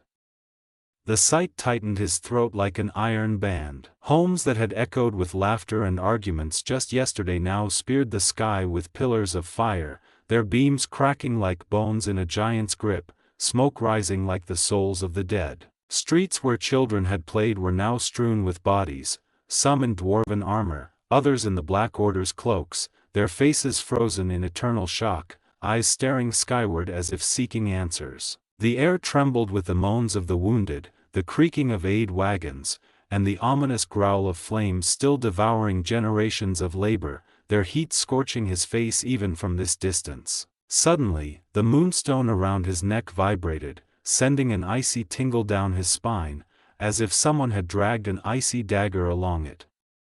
Something, neither human nor beast, was watching him from the thicket, its presence palpable as a spider's web. "I know you're there," he whispered, instinctively reaching for his dagger, its blade gleaming in the firelight. In response, the shadows between the trees swayed unnaturally, forming a slender figure with unnaturally long limbs and eyes glowing like sickly green fireflies. The figure seemed to float above the ground, its shape shifting like smoke in the wind. "Aelrin Longbeard," hissed a voice that scraped like nails inside his skull, each syllable stabbing like a dagger. "Childhood is over. Time to learn the truth." The elf didn't flinch, but every muscle in his body tensed, ready to spring, his fists clenching as magic gathered in his palms. "Show yourself, Wraith," he challenged, feeling the magic in the air thicken like blood in a wound, his hair lifting with the gathered power. The figure only chuckled, a dry sound like cracking bones, before dissolving into the air, leaving behind the scent of mildew and rusted steel, hanging like a corpse's breath. At the same moment, the town guards appeared on the road. Their polished armor and upright postures clashed unnaturally with the bloody landscape, as if they'd come from another world. Elrin turned his back to the forest. There was no doubt, none of the raiders had escaped. Bodies in black cloaks littered the ground, some with throats pierced by dwarven arrows, others with skulls shattered by hammers. Even the wounded didn't moan, the dwarves had left no enemies standing, their vengeance silent and absolute. The settlement had survived. But Elrin knew this wasn't the end. The war had only just begun, and he stood at its very heart. Chapter 1, Part 7, Tears and Light. Elrin rubbed his eyes, trying to take in the sea of destruction around him. Smoke stung his nostrils, mixing with the sharp scent of burnt wood and congealed blood. The moans of the wounded blended with the crackle of dying flames. Then he heard a muffled sob, so faint it could have been lost in the chaos. He turned and saw little Lilka, daughter of Gizmo and Brilda, barely reaching his knees, her face streaked with tears and her pink apron smeared with blood. The girl wept, clinging to her father's motionless body. Gizmo, Nasha, Stonelock lay limp, a Black Order dagger buried deep in his shoulder. His usually ruddy face was pale as chalk, his lips moving soundlessly, forming his wife's name, Brilda. Beside him knelt Brilda Stonelock, her deft hands now stained with blood as she desperately tried to staunch her husband's bleeding. Tear tracks cut through the layers of dust and soot on her face. "Don't you dare leave, you old fool. You promised Lilka you'd build her a new sundial," she whispered through tears, squeezing his hand with a strength forged in the smithy. Elrin felt something inside him break. Memories of the family he'd known for years, Gizmo fixing his first pocket watch, Brilda baking gingerbread, little Lilka braiding ribbons into his hair, made a bitter lump rise in his throat. A warm wave, first barely noticeable, spread through his chest, like morning sun dispelling night's chill. A translucent orb of light appeared in his hands, shimmering silver blue. It pulsed with his heartbeat, radiating soothing warmth with each throb. Around him, within a few steps, lay 6 wounded. Durin Iron Neck, an old dwarf with a slashed side, who had stopped screaming, only groaning through clenched teeth. Frida Hammerbraid, a young smith with a deep gash on her leg, her usually proud face twisted in pain. Broden and Garen, 2 guards with shattered limbs, too weak to call for help. Hilda Silverbelt and her daughter Tora, huddled together, covered in dust and dried blood. When the light touched their wounds, something extraordinary happened. Elrin saw the scars on Durin's hand, a memento from their mithril mine expedition, begin to glow with golden light. Gizmo suddenly opened his eyes, gasping like a drowning man surfacing. His calloused hands, which could repair the most delicate mechanisms, trembled as he touched his wife's face. By all the thunder, Brilda, you're bawling like a human girl. He wheezed, but relief shone in his eyes. Brilda burst into tears again, this time with joy. Her mighty embrace could have crushed a warrior. Mama. Papa. Lilka buried herself in their arms, her small, sticky hands clutching both her parent and Elrin. The elf felt the touch of the child who'd once played with his hair, weaving colorful ribbons into it. Elrin looked at his hands, where the light was fading. He saw in them the reflection of those who had become his family.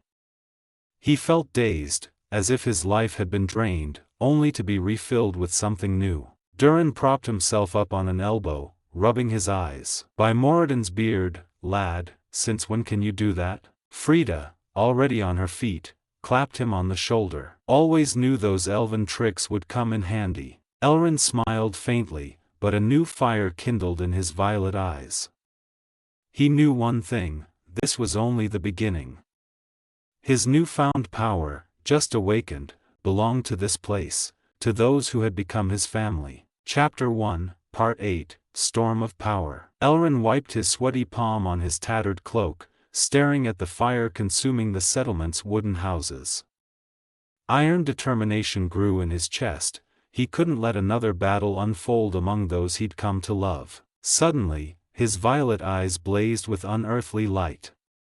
He spread his arms, an ancient power, older than the stones in the dwarven stronghold's foundation, surged through his veins. The first wave of attack was like the wrath of the elements. Golden beams shot from his hands, precisely avoiding allies and striking enemies. The air rippled as invisible forces tangled weapons and tripped foes. Shadows at his feet came alive, binding enemies like black serpents. A terrifying chorus of voices echoed in the enemies' minds, summoning their worst nightmares. Thorgar barked a laugh when he saw the raiders dropping like flies. Ha!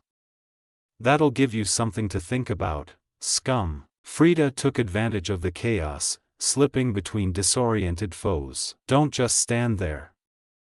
Strike while they're confused. Elrin moved with superhuman grace, his gestures precise as a watchmaker's.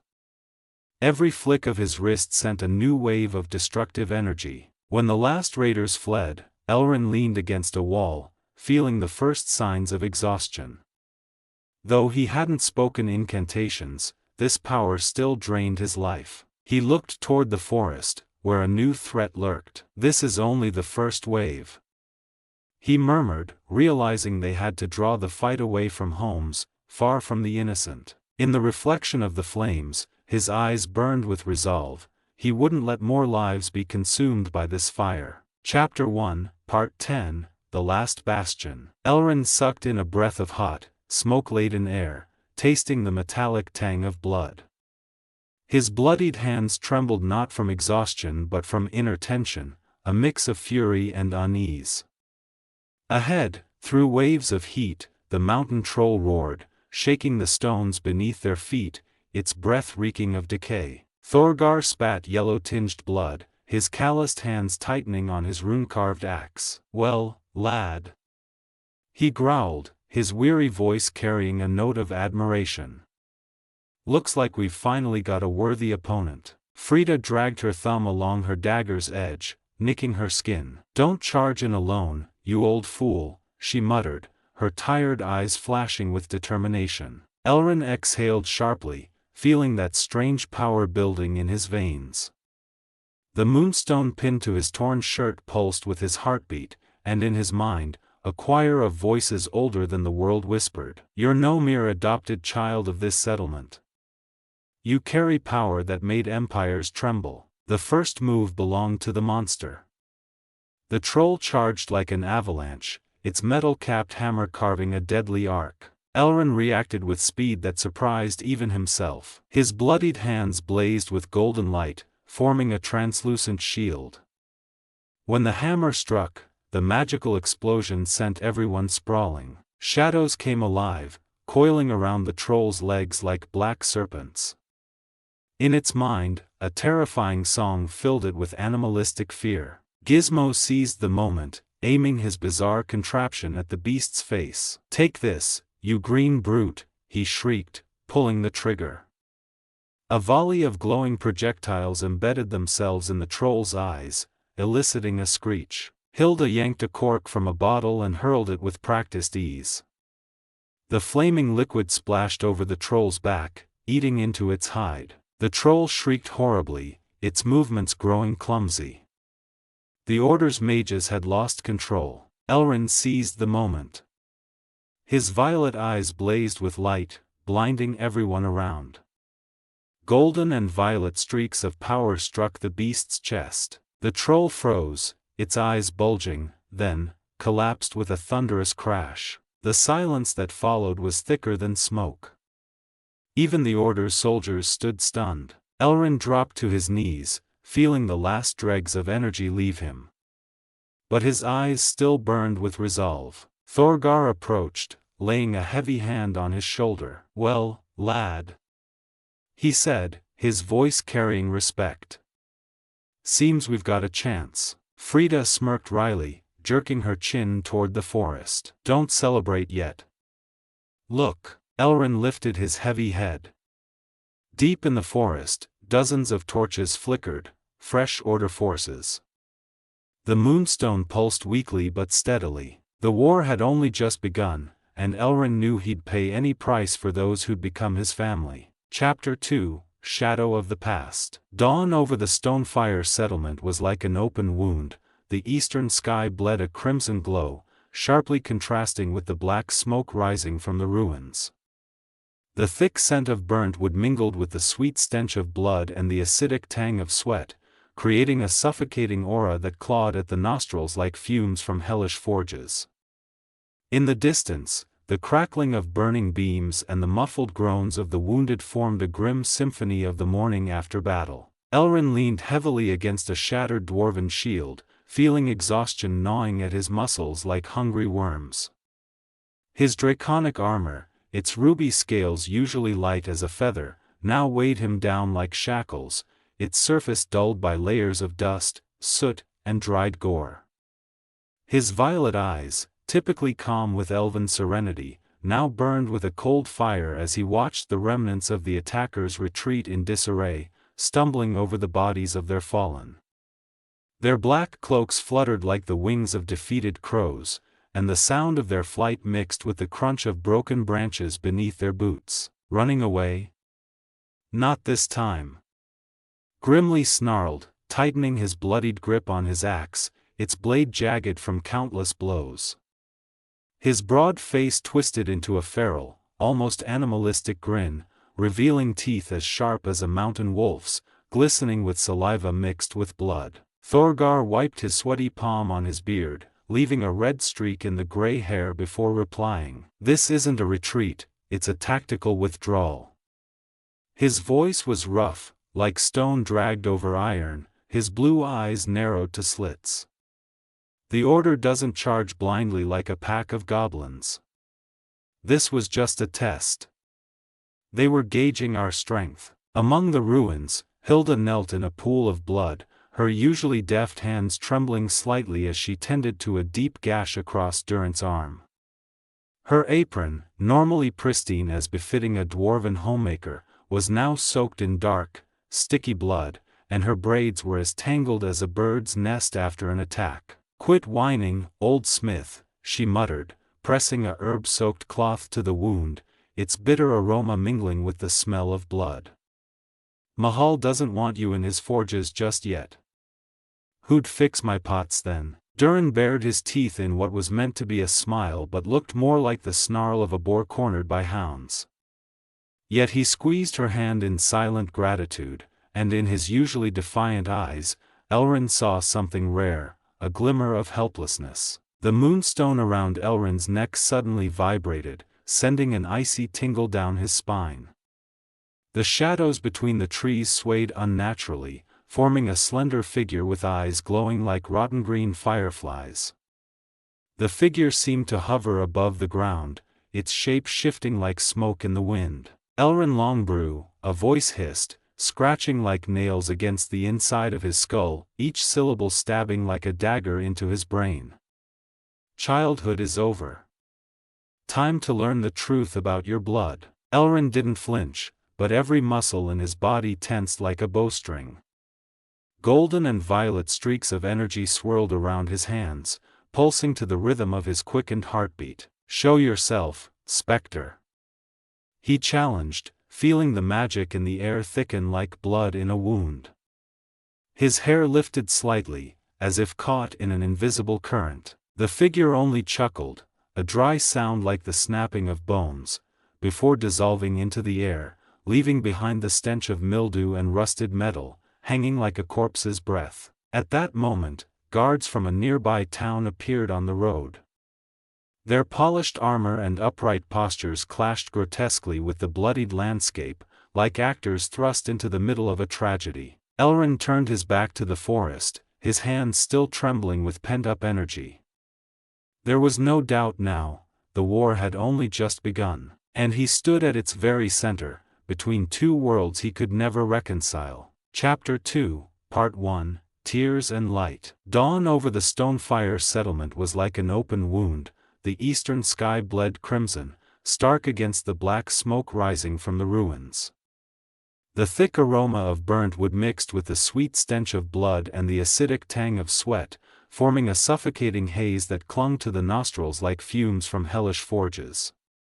In the distance, the crackling of burning beams and the muffled groans of the wounded composed a grim symphony of the morning after battle. Elrin knelt among the ruins, his hands trembling not from exhaustion but from the raw power coursing through him like a river. The moonstone around his neck pulsed with a warm, silvery light, and his violet eyes reflected the dying flames. Around him lay 6 mortally wounded, their faces pale, breaths shallow, wounds oozing dark blood. "Hold on," he whispered, his voice quiet but hard as steel. He spread his hands over them, and golden threads of light, delicate as silk yet powerful as a hammer strike, flowed from his fingers.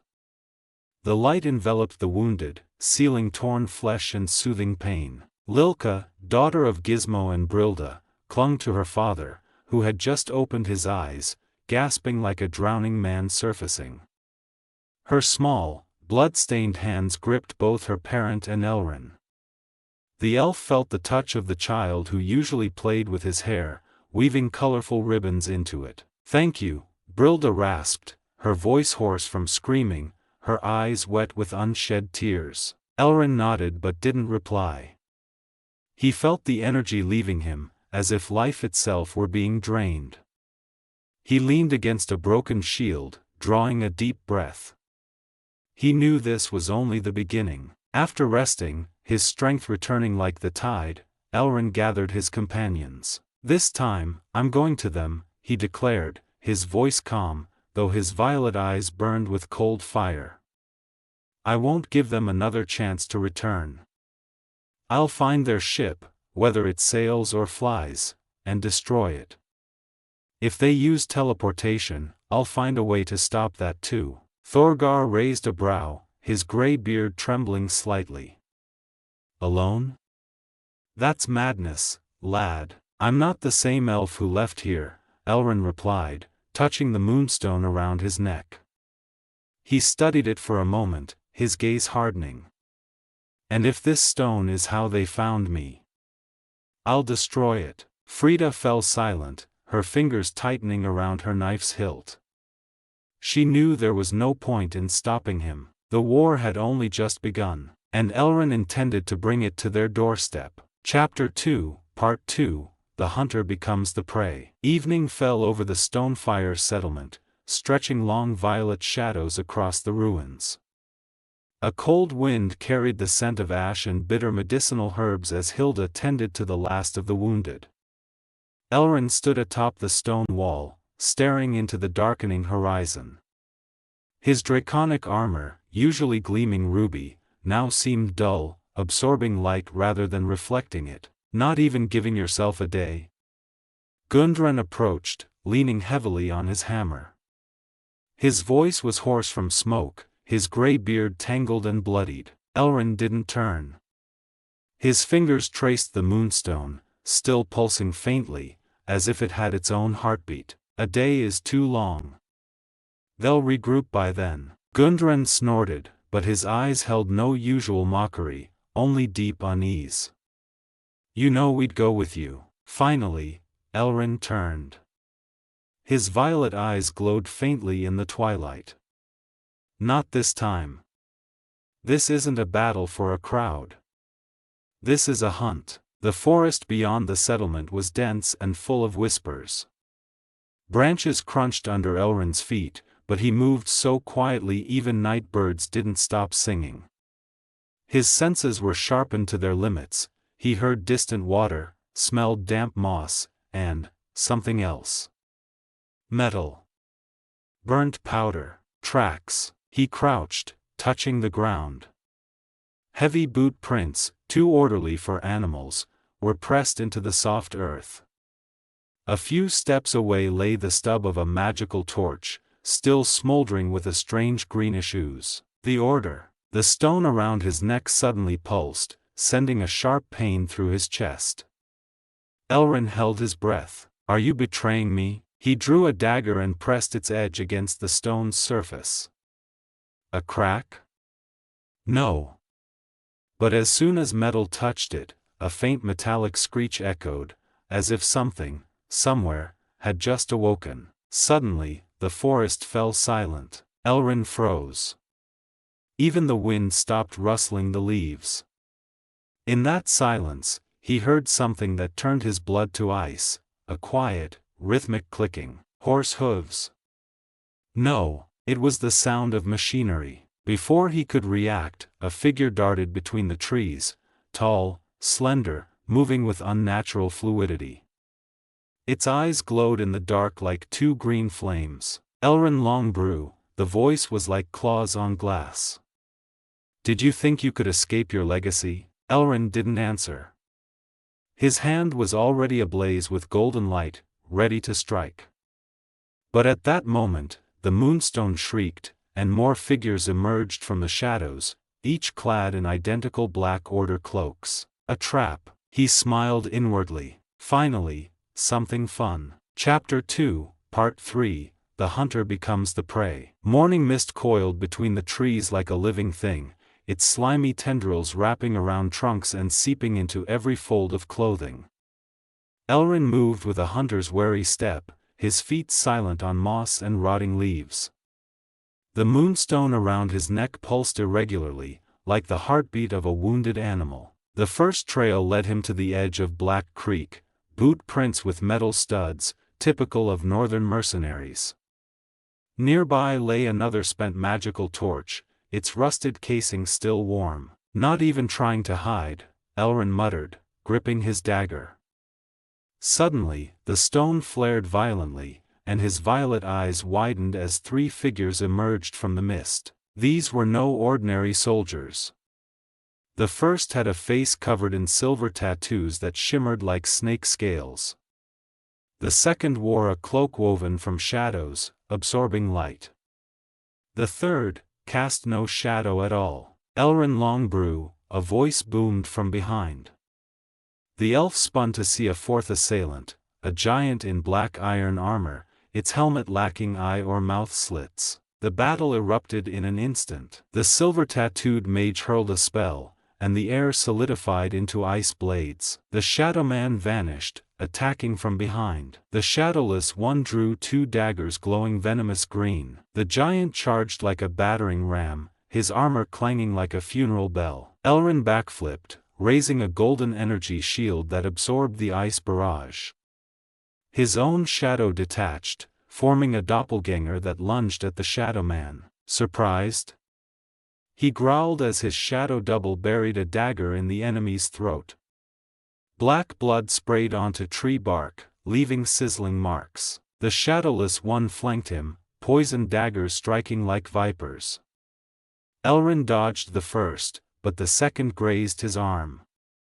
Immediate burning pain, the poison worked faster than expected. The giant seized the moment, punching Elrin in the chest. The elf crashed into a sapling, blood filling his mouth. Not so easy, he spat, hands flaring violet. His attackers' minds filled with their worst nightmares. The silver-tattooed mage staggered, clutching his head. The shadowless one dropped his daggers, eyes turning milk-white. Only the giant seemed unaffected, advancing again. Elrin seized the opening. He drew a crystal dagger and hurled it into the mage's throat. The body instantly frosted over. Then the moonstone exploded with pain. Elrin turned. There, in the half-light, stood a slender figure in a silver mask. Finally showing yourself, he bared bloodied teeth. The figure nodded, then dissolved, leaving only echoing laughter. The fight wasn't over, but Elrin knew, this was just bait. The real danger was yet to come. Chapter 2, Part 4, Bloody Bait. The forest fell silent. Even the wind stilled, as if nature itself held its breath. Elrin stood in a clearing, violet eyes scanning as blood dripped from his split lip. The giant in black armor charged again, his steps tearing up grass. Elrin sidestepped, driving a dagger into a chink in the armor. "Mahal keep you," he snarled as black ooze spurted. Suddenly, the earth trembled. Roots writhed like snakes, coiling around his ankles. From the bushes emerged a new foe, a druid in a leaf-woven cloak, hands glowing with ancient green magic. Thought it'd be this easy? He hissed like rustling leaves. Elrin closed his eyes, channeling the moonstone's power. Violet energy surrounded him, and the roots blackened, crumbling to dust. The shadowless warrior shook off the mental attack, retrieving his poisoned daggers with a feral snarl. "Kill him. Now!" he rasped. Elrin moved swiftly. With his left hand, he drew a golden sigil in the air, blinding the druid. With his right, he threw a crystal dagger into the shadowless one's throat. His own shadow lunged at the giant. The fight became a dance, every motion precise, every step calculated. Then the moonstone erupted with pain. Visions flashed, a stone chamber, a silver mask, hands weaving an ancient gesture. Not now, Elrin gritted his teeth. The giant raised a massive sword for the killing blow, but a slim figure leaped from the trees. Frida, her daggers gleaming. "Thought you'd go to war without us?" She flipped onto the giant, driving both blades into his neck. Elrin looked up to see the rest, Thorgar with a bloodied axe, grimly grinning wildly, Hilda with her bow drawn. The war had changed. The hunter was no longer alone, and the Order of the Black Trade now had a real problem. Chapter 2, Part 5, Shadows of the Past. The mist clung to the forest like a shroud, blurring reality and dream. Elrin stood at the clearing's edge, violet eyes fixed on the darkness where the silver-masked figure had vanished. The moonstone still pulsed erratically, as if disturbed. "No time to rest," he muttered, wiping blood from his lip. His dagger's hilt creaked in his grip, the enemy's laughter still ringing, dry as snapping bones. Frida approached, her gray eyes gleaming. "You said this would be a hunt," she smirked. Yet we were the prey. Elrin studied his companions, Thorgar's beard matted with battle, grimly white-knuckling his axe, Hilda's hands trembling. The Order knows we're here, he said quietly. This was no accident. They lured us. Thorgar spat. So we flee? No, Elrin's eyes glowed. We changed the game. The moonstone pulsed again. Something rustled, a whisper, but enough to make his hair stand on end. Quiet, he hissed. From the dark emerged 3 pairs of glowing green eyes. Black-cloaked figures moved soundlessly. One spoke, his voice like metal scraping. Aelrin Longbeard. Time to pay for your bloodline's sins. Elrin smiled humorlessly. Sins? And your saints? The fight erupted. Frida struck first, daggers like shooting stars. A foe raised a hand, conjuring an invisible shield, but Thorgar slammed his axe into the ground, toppling him. Don't like spellcasters, the dwarf growled. Elrin seized the chaos.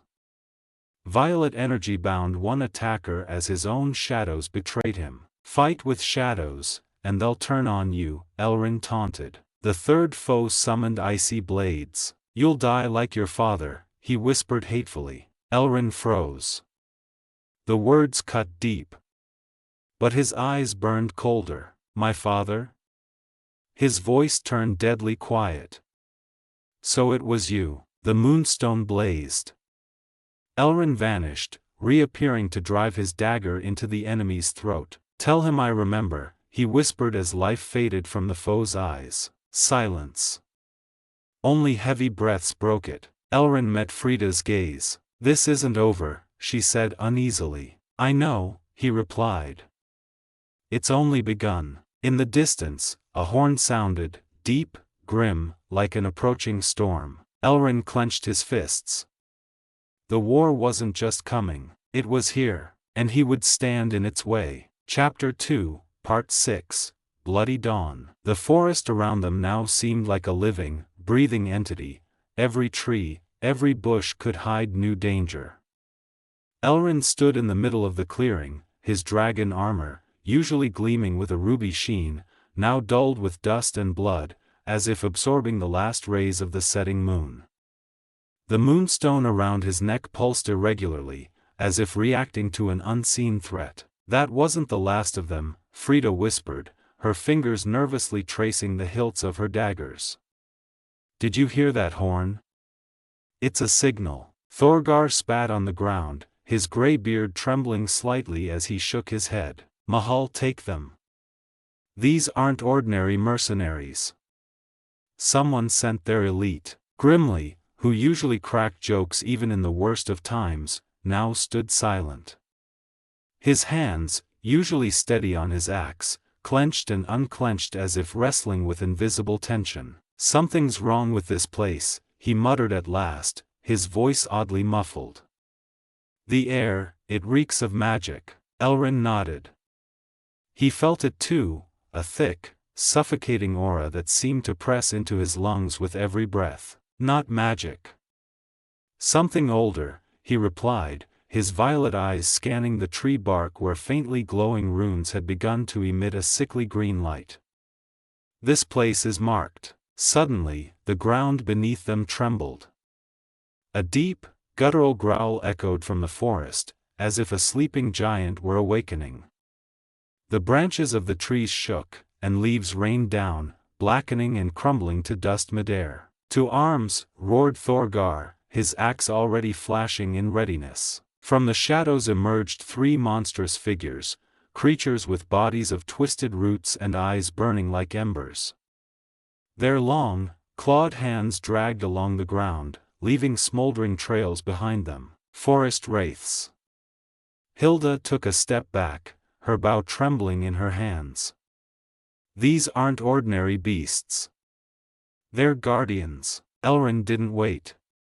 His hands blazed with golden light and streaks of energy shot through the air, striking the first of the creatures.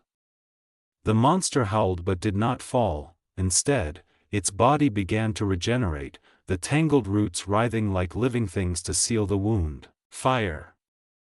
Only fire will stop them, he shouted, dodging to the side as one of the clawed hands narrowly missed his face. Frida didn't need encouragement. Her daggers, wrapped in oil-soaked cloth, flashed as she struck them together. In an instant, the blades ignited, and she unleashed a flurry of slashes, leaving deep, smoking wounds on the creature's body. "It's working," she snarled, evading a counterattack with the grace of a dancer. Thorgar and Grimly charged forward like a storm. The dwarf's axe cleaved the air with enough force to split stone, each strike leaving burning gashes in the monster's hide. Grimly, though less refined, was just as deadly. His hammer struck with precision, crushing roots and tearing through the tangled mass. Hilda, standing back, loosed arrow after arrow, each one wrapped in burning cloth. Her eyes, usually calm, now burned with cold determination. "Don't let them surround us," she warned as one of the creatures began circling the group. Aelrin knew they couldn't keep this up forever. His gaze fell on the moonstone, now pulsing violently, as if trying to warn him of something. "We weren't brought here by accident," he thought. "They lured us." Then, as if answering his thoughts, a familiar voice, dry and mocking, cut through the chaos. "Aelrin Longbeard. Time to surrender." Among the trees stood a slender figure in a silver mask, hands woven in an ancient gesture. The air around her trembled with gathered power. Aelrin clenched his teeth. Never. The war had just entered a new phase. Chapter 2, Part 7, Between Two Fires. The morning sun seeped through the dense canopy like warmed honey, illuminating the blood-soaked battlefield. Aelrin leaned against the split trunk of an oak, his dragon armor steaming with morning dew, mingling with the scent of burnt magic and iron. The moonstone around his neck now pulsed steadily, as if calmed after the night's battle, but his violet eyes still flickered with unease. Frida crouched beside him, her gray eyes scanning the forest with a hunter's distrust. "Those wraiths, that wasn't just an ambush," she whispered, wiping a bloodied dagger on her knee. "Someone was watching us. Someone who knows your weaknesses." Thorgar, leaning heavily on his axe, snorted. "I don't like games. If they want a fight, let them face us like dwarves." Grimly, usually full of rough humor, remained silent. His fingers traced the fresh notches on his axe, as if counting losses. Hilda was the first to notice the change in him. "Grimly? What's eating at you?" she asked, placing a hand on his shoulder. The dwarf looked up, and in his eyes, Aelrin saw something he'd never seen before, real fear. "Those runes on the trees. I know that language. These aren't just spells. It's a song of awakening." A sudden silence fell over the group. Even the wind ceased its rustling. Aelrin felt a cold shiver run down his spine. "You mean the legendary ritual of the 3 moons?" he asked, his voice unnaturally loud in the quiet. At that moment, the ground beneath them trembled.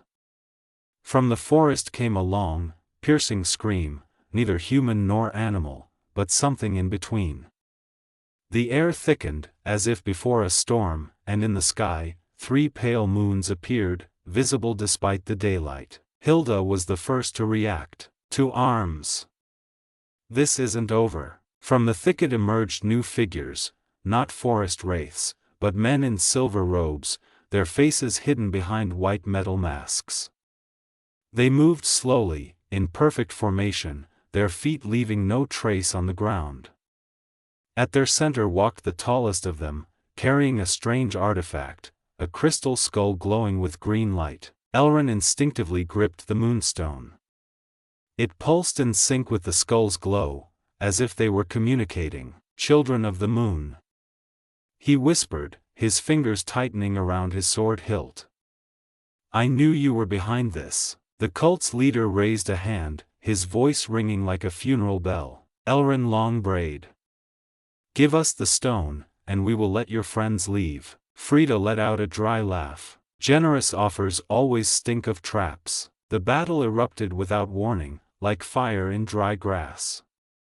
Thorgar charged first, his axe flashing, but it struck an invisible barrier. Grimly roared something in the dwarven tongue and slammed his hammer into the ground, sending shockwaves that disrupted the cultists' formation. Aelrin seized the chaos. His hands blazed with violet light, and streaks of energy shot toward the leader. The man didn't flinch, the artifact in his hands absorbed the magic like a sponge. Not that way. Aelrin growled, switching tactics. He drew a black flint dagger from his belt, a family relic he'd carried since childhood. Meanwhile, Hilda danced between foes, her bow releasing arrow after arrow, each shot as precise as a curse. Frida vanished into the shadows, reappearing behind the cultists, her flaming daggers leaving a bloody trail. Then, the crystal skull exploded with blinding light. Aelrin shielded his eyes, but it was too late.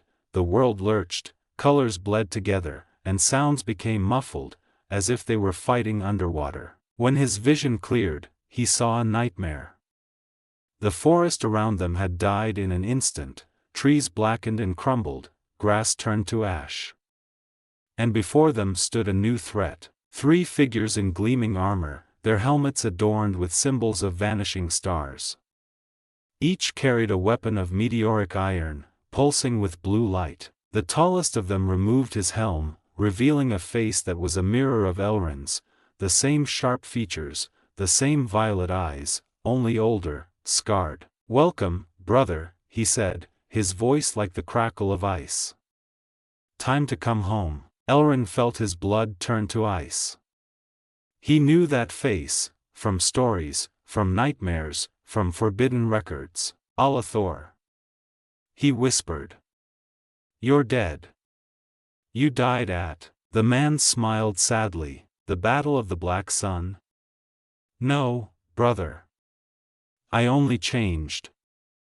And now, I will change you." Frida leapt between them, daggers flashing. "You won't touch him." But Alathor merely raised a hand, and she froze in place, her eyes widening in horror. The war had ceased to be a metaphor. Aelrin's family demons had stepped out of the shadows. And the forest that had been their refuge had become a trap with no escape. Chapter 2, Part 8, Bloodline. The forest around them was no longer a forest, the trees had become twisted black pillars, and the air stank of burnt sulfur and ancient steel. Aelrin stared at the face of the man who called him brother, feeling the moonstone pulse in time with the eerie blue light emanating from the stranger's weapons. Frida remained motionless, trapped in a field of magic, but her eyes, filled with fury and helplessness, spoke louder than words. Thorgar and grimly tightened their formation, weapons ready, though they hesitated to attack someone who looked so much like their friend. "Alathor." Aelrin repeated, his voice foreign even to himself. "You abandoned us. Left me alone with this legacy." The man before him smiled, but his violet eyes held no warmth, only a cold, almost mechanical certainty. "I didn't abandon you, brother. I was called. Just as you will be." His hand rose, and a swirling symbol appeared in the air, 3 interlocking moons, the same mark Aelrin had seen in his dream since childhood. The moonstone reacted instantly, burning white-hot as an alien will try to invade his mind. "No!" Aelrin snarled, squeezing his eyes shut and focusing on his own power. Violet energy wreathed him, forming a shield against the symbol's influence. Thorgar finally lost patience. "Mahal's beard, enough of this sorcery," he roared, charging forward with his axe. But before he could reach Alathor, one of the armored warriors stepped forward. His meteoric sword flashed, and the air howled with the force of the strike. The dwarf barely blocked it, but the impact sent him to his knees. "Don't touch him!" Grimly bellowed, attacking from the side. His hammer struck the warrior's armor, but the metal didn't even dent, as if the weapon had passed through mist. Aelrin understood the truth then. "They're not real," he whispered. "They're echoes. Shadows of the past." Alethor smiled again, clever as ever. But even shadows can kill. Suddenly, Frida twitched. Her fingers clenched around her daggers, her lips twisting in a silent scream. Something was trying to take control of her body. Aelrin, she managed to gasp before her arms lifted against her will, blades turning toward Hilda. Aelrin didn't think. He acted. A golden thread of magic lashed out, wrapping around Frida and severing the connection. She collapsed to her knees, gasping, but there was no time to recover. Thorgar, grimly, to me. Hilda, cover Frida, he shouted, carving a protective rune in the air. Alethor sighed. Always the hero. Then he clapped his hands, and a wave of energy split the earth between them. From the fissure, burning skeletal hands emerged, undead summoned in an instant. The battle dissolved into chaos. Aelrin fought on instinct, his dagger and magic moving in perfect sync. Every dodge, every strike, every burst of spell work was precise. But Alethor only watched from the sidelines, like a master observing a student. You see, he said as Aelrin cut down another undead. You fight like him. Like our father. The word struck like a knife. Aelrin hesitated for a fraction of a second, and that was enough. One of the warriors struck. The meteoric blade pierced his shoulder, and the pain was unbearable, like liquid fire poured into his veins. Aelrin fell to one knee, blood staining his armor. He saw Thorgar and Grimly fighting fiercely, but they were surrounded. Hilda barely held back the waves of undead, and Frida was still too weak to rise. Alethor stepped closer, his voice almost gentle. You don't have to suffer. Give me the stone, and I'll let them go. Aelrin looked up. Blood obscured one eye, but the other burned with defiance. You're lying. Then he performed a gesture he'd never tried before. The moonstone exploded with light, and violet energy erupted in a cataclysmic storm. Alethor looked genuinely surprised for the first time. No. You don't know what you're doing. But it was too late. The world around them ignited, and Aelrin felt reality unravel. Chapter 2, Part 9, The Unraveling. The world around Aelrin exploded in violet light. The moonstone burned like a coal against his skin, and the unleashed energy tore through the air, ripping fissures in reality itself. His mind stretched to the brink of pain, 1,000 breaking seals ringing in his ears. Aelrin. Frida's voice sounded distant, as if coming from the far end of a tunnel. What are you doing? But he couldn't answer. His body had become a conduit for power he didn't understand. Alethor took a step back, his confident face flickering with unease. Stop, fool. You don't control this. But Aelrin didn't stop. If this was the truth hidden from him all his life, he would force it into the open. The ground beneath them collapsed, forming a chasm filled with shimmering violet tendrils. The undead dissolved into dust, their remains sucked into the chaos. Thorgar and Grimly stood back to back, weapons raised, but even dwarves couldn't withstand this madness. This place is cursed. Thorgar snarled, his beard trembling with the earth's tremors. We need to leave. We can't leave him. Hilda reached for her bow, but an arrow slipped from her fingers as another quake hit. Frida, still weak, struggled to her knees. Her gray eyes locked onto Aelrin's. Don't let it consume you. Her voice was hoarse but fierce. Fight it. Aelrin clenched his teeth.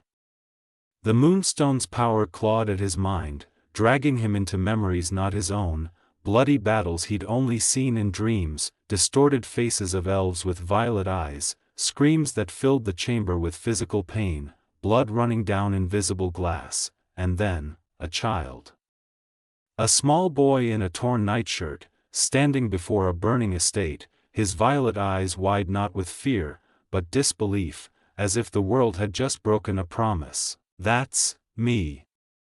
Aelrin's voice was barely a whisper, his hands shaking not from cold, but from sudden emptiness. Alathor nodded slowly, like a priest confirming a terrible truth. Yes, little moon wolf. I saved you that night, when the black trade slaughtered our family. I carried you from the flames while our mother. His voice cracked. While our mother bought us time with her life. Aelrin felt the ground vanish beneath him, the world spinning. Everything he knew, every story, every memory, was a lie so perfect even his own mind had been deceived. Why now? His voice was raw. Why take it all away? Translation continues uninterrupted to the end of Chapter 2, Part 10. Chapter 2, Part 10, Truth Hidden in Shadow. The world around Aelrin froze suddenly, as if reality hung by a thread between existence and oblivion. The stone chamber he now stood in breathed with ancient magic. Every stone, every carving on the walls seemed alive, pulsing to the rhythm of an unknown ritual. The golden runes on the walls flickered with violet light, casting shimmering shadows on the black marble floor, and the air was thick with the scent of mildew and burnt blood, mingling with the faintest trace of moonflowers, the last remnant of something beautiful in this forgotten place. Aelrin shuddered, feeling the moonstone around his neck cool like molten metal plunged into water, yet it still vibrated, emitting a barely audible hum like whispering voices. Alathor stood before him, his figure casting an unnaturally long shadow on the chamber walls. His armor, once gleaming like a moonlit lake, now stood dull, webbed with fine cracks as if it had weathered time itself. His face, the same, yet alien, bore the marks of struggles etched deeper than scars. Where are we? Aelrin's voice broke, the echoes bouncing off the walls in a strange, archaic dialect. Alathor slowly raised a hand, as if weighing each word, and removed his glove. The leather slid off with a dry rasp, revealing scars that formed intricate patterns, like a map of battles lost and won. On his wrist, illuminated by the runes, was the same three-moon symbol that seemed to burn from within. At the heart of truth, his voice rumbled like distant thunder, carrying the weight of centuries. A place where time has no meaning, where past and future weave together. The chamber of our ancestors' dreams. Aelrin clenched his fists so tightly his nails drew blood. How long have you been lying to me? Rage seethed in his voice, but beneath it was the pain of a betrayed child. How many falsehoods did you call protection? Alathor exhaled heavily, his breath tinged red in the runlight, as if even the air here was tainted by blood magic. I wasn't hiding. I fought in the shadows while you played hero. His eyes, the same violet, but devoid of youth's light, fixed on Aelrin. Just as you fight now, unaware that every victory brings them closer to their goal. Suddenly, the chamber's walls rippled like a torn veil between worlds. The runes flared brighter, casting swirling shadows, and visions materialized in the air, battles Aelrin had only seen in dreams, the twisted faces of violet-eyed elves, piercing screams that filled the chamber with physical agony, blood running down invisible glass, and then, a child. A small boy in a torn nightshirt, standing before a burning estate, his violet eyes wide not with fear, but disbelief, as if the world had just broken a promise. That's me. Aelrin's voice was a whisper, his hands trembling not from cold, but from the sudden void in his chest. Alathor nodded slowly, like a priest confirming a terrible truth. Yes, little moon wolf. I saved you that night when the black trade slaughtered our family. I carried you from the flames while our mother. His voice fractured for a heartbeat. While our mother bought us time with her life. Aelrin felt the earth drop beneath him, the world spinning. Everything he knew, every story, every memory, had been a lie so perfect even his own mind had been deceived. Why now? His voice was raw. Why take it all away?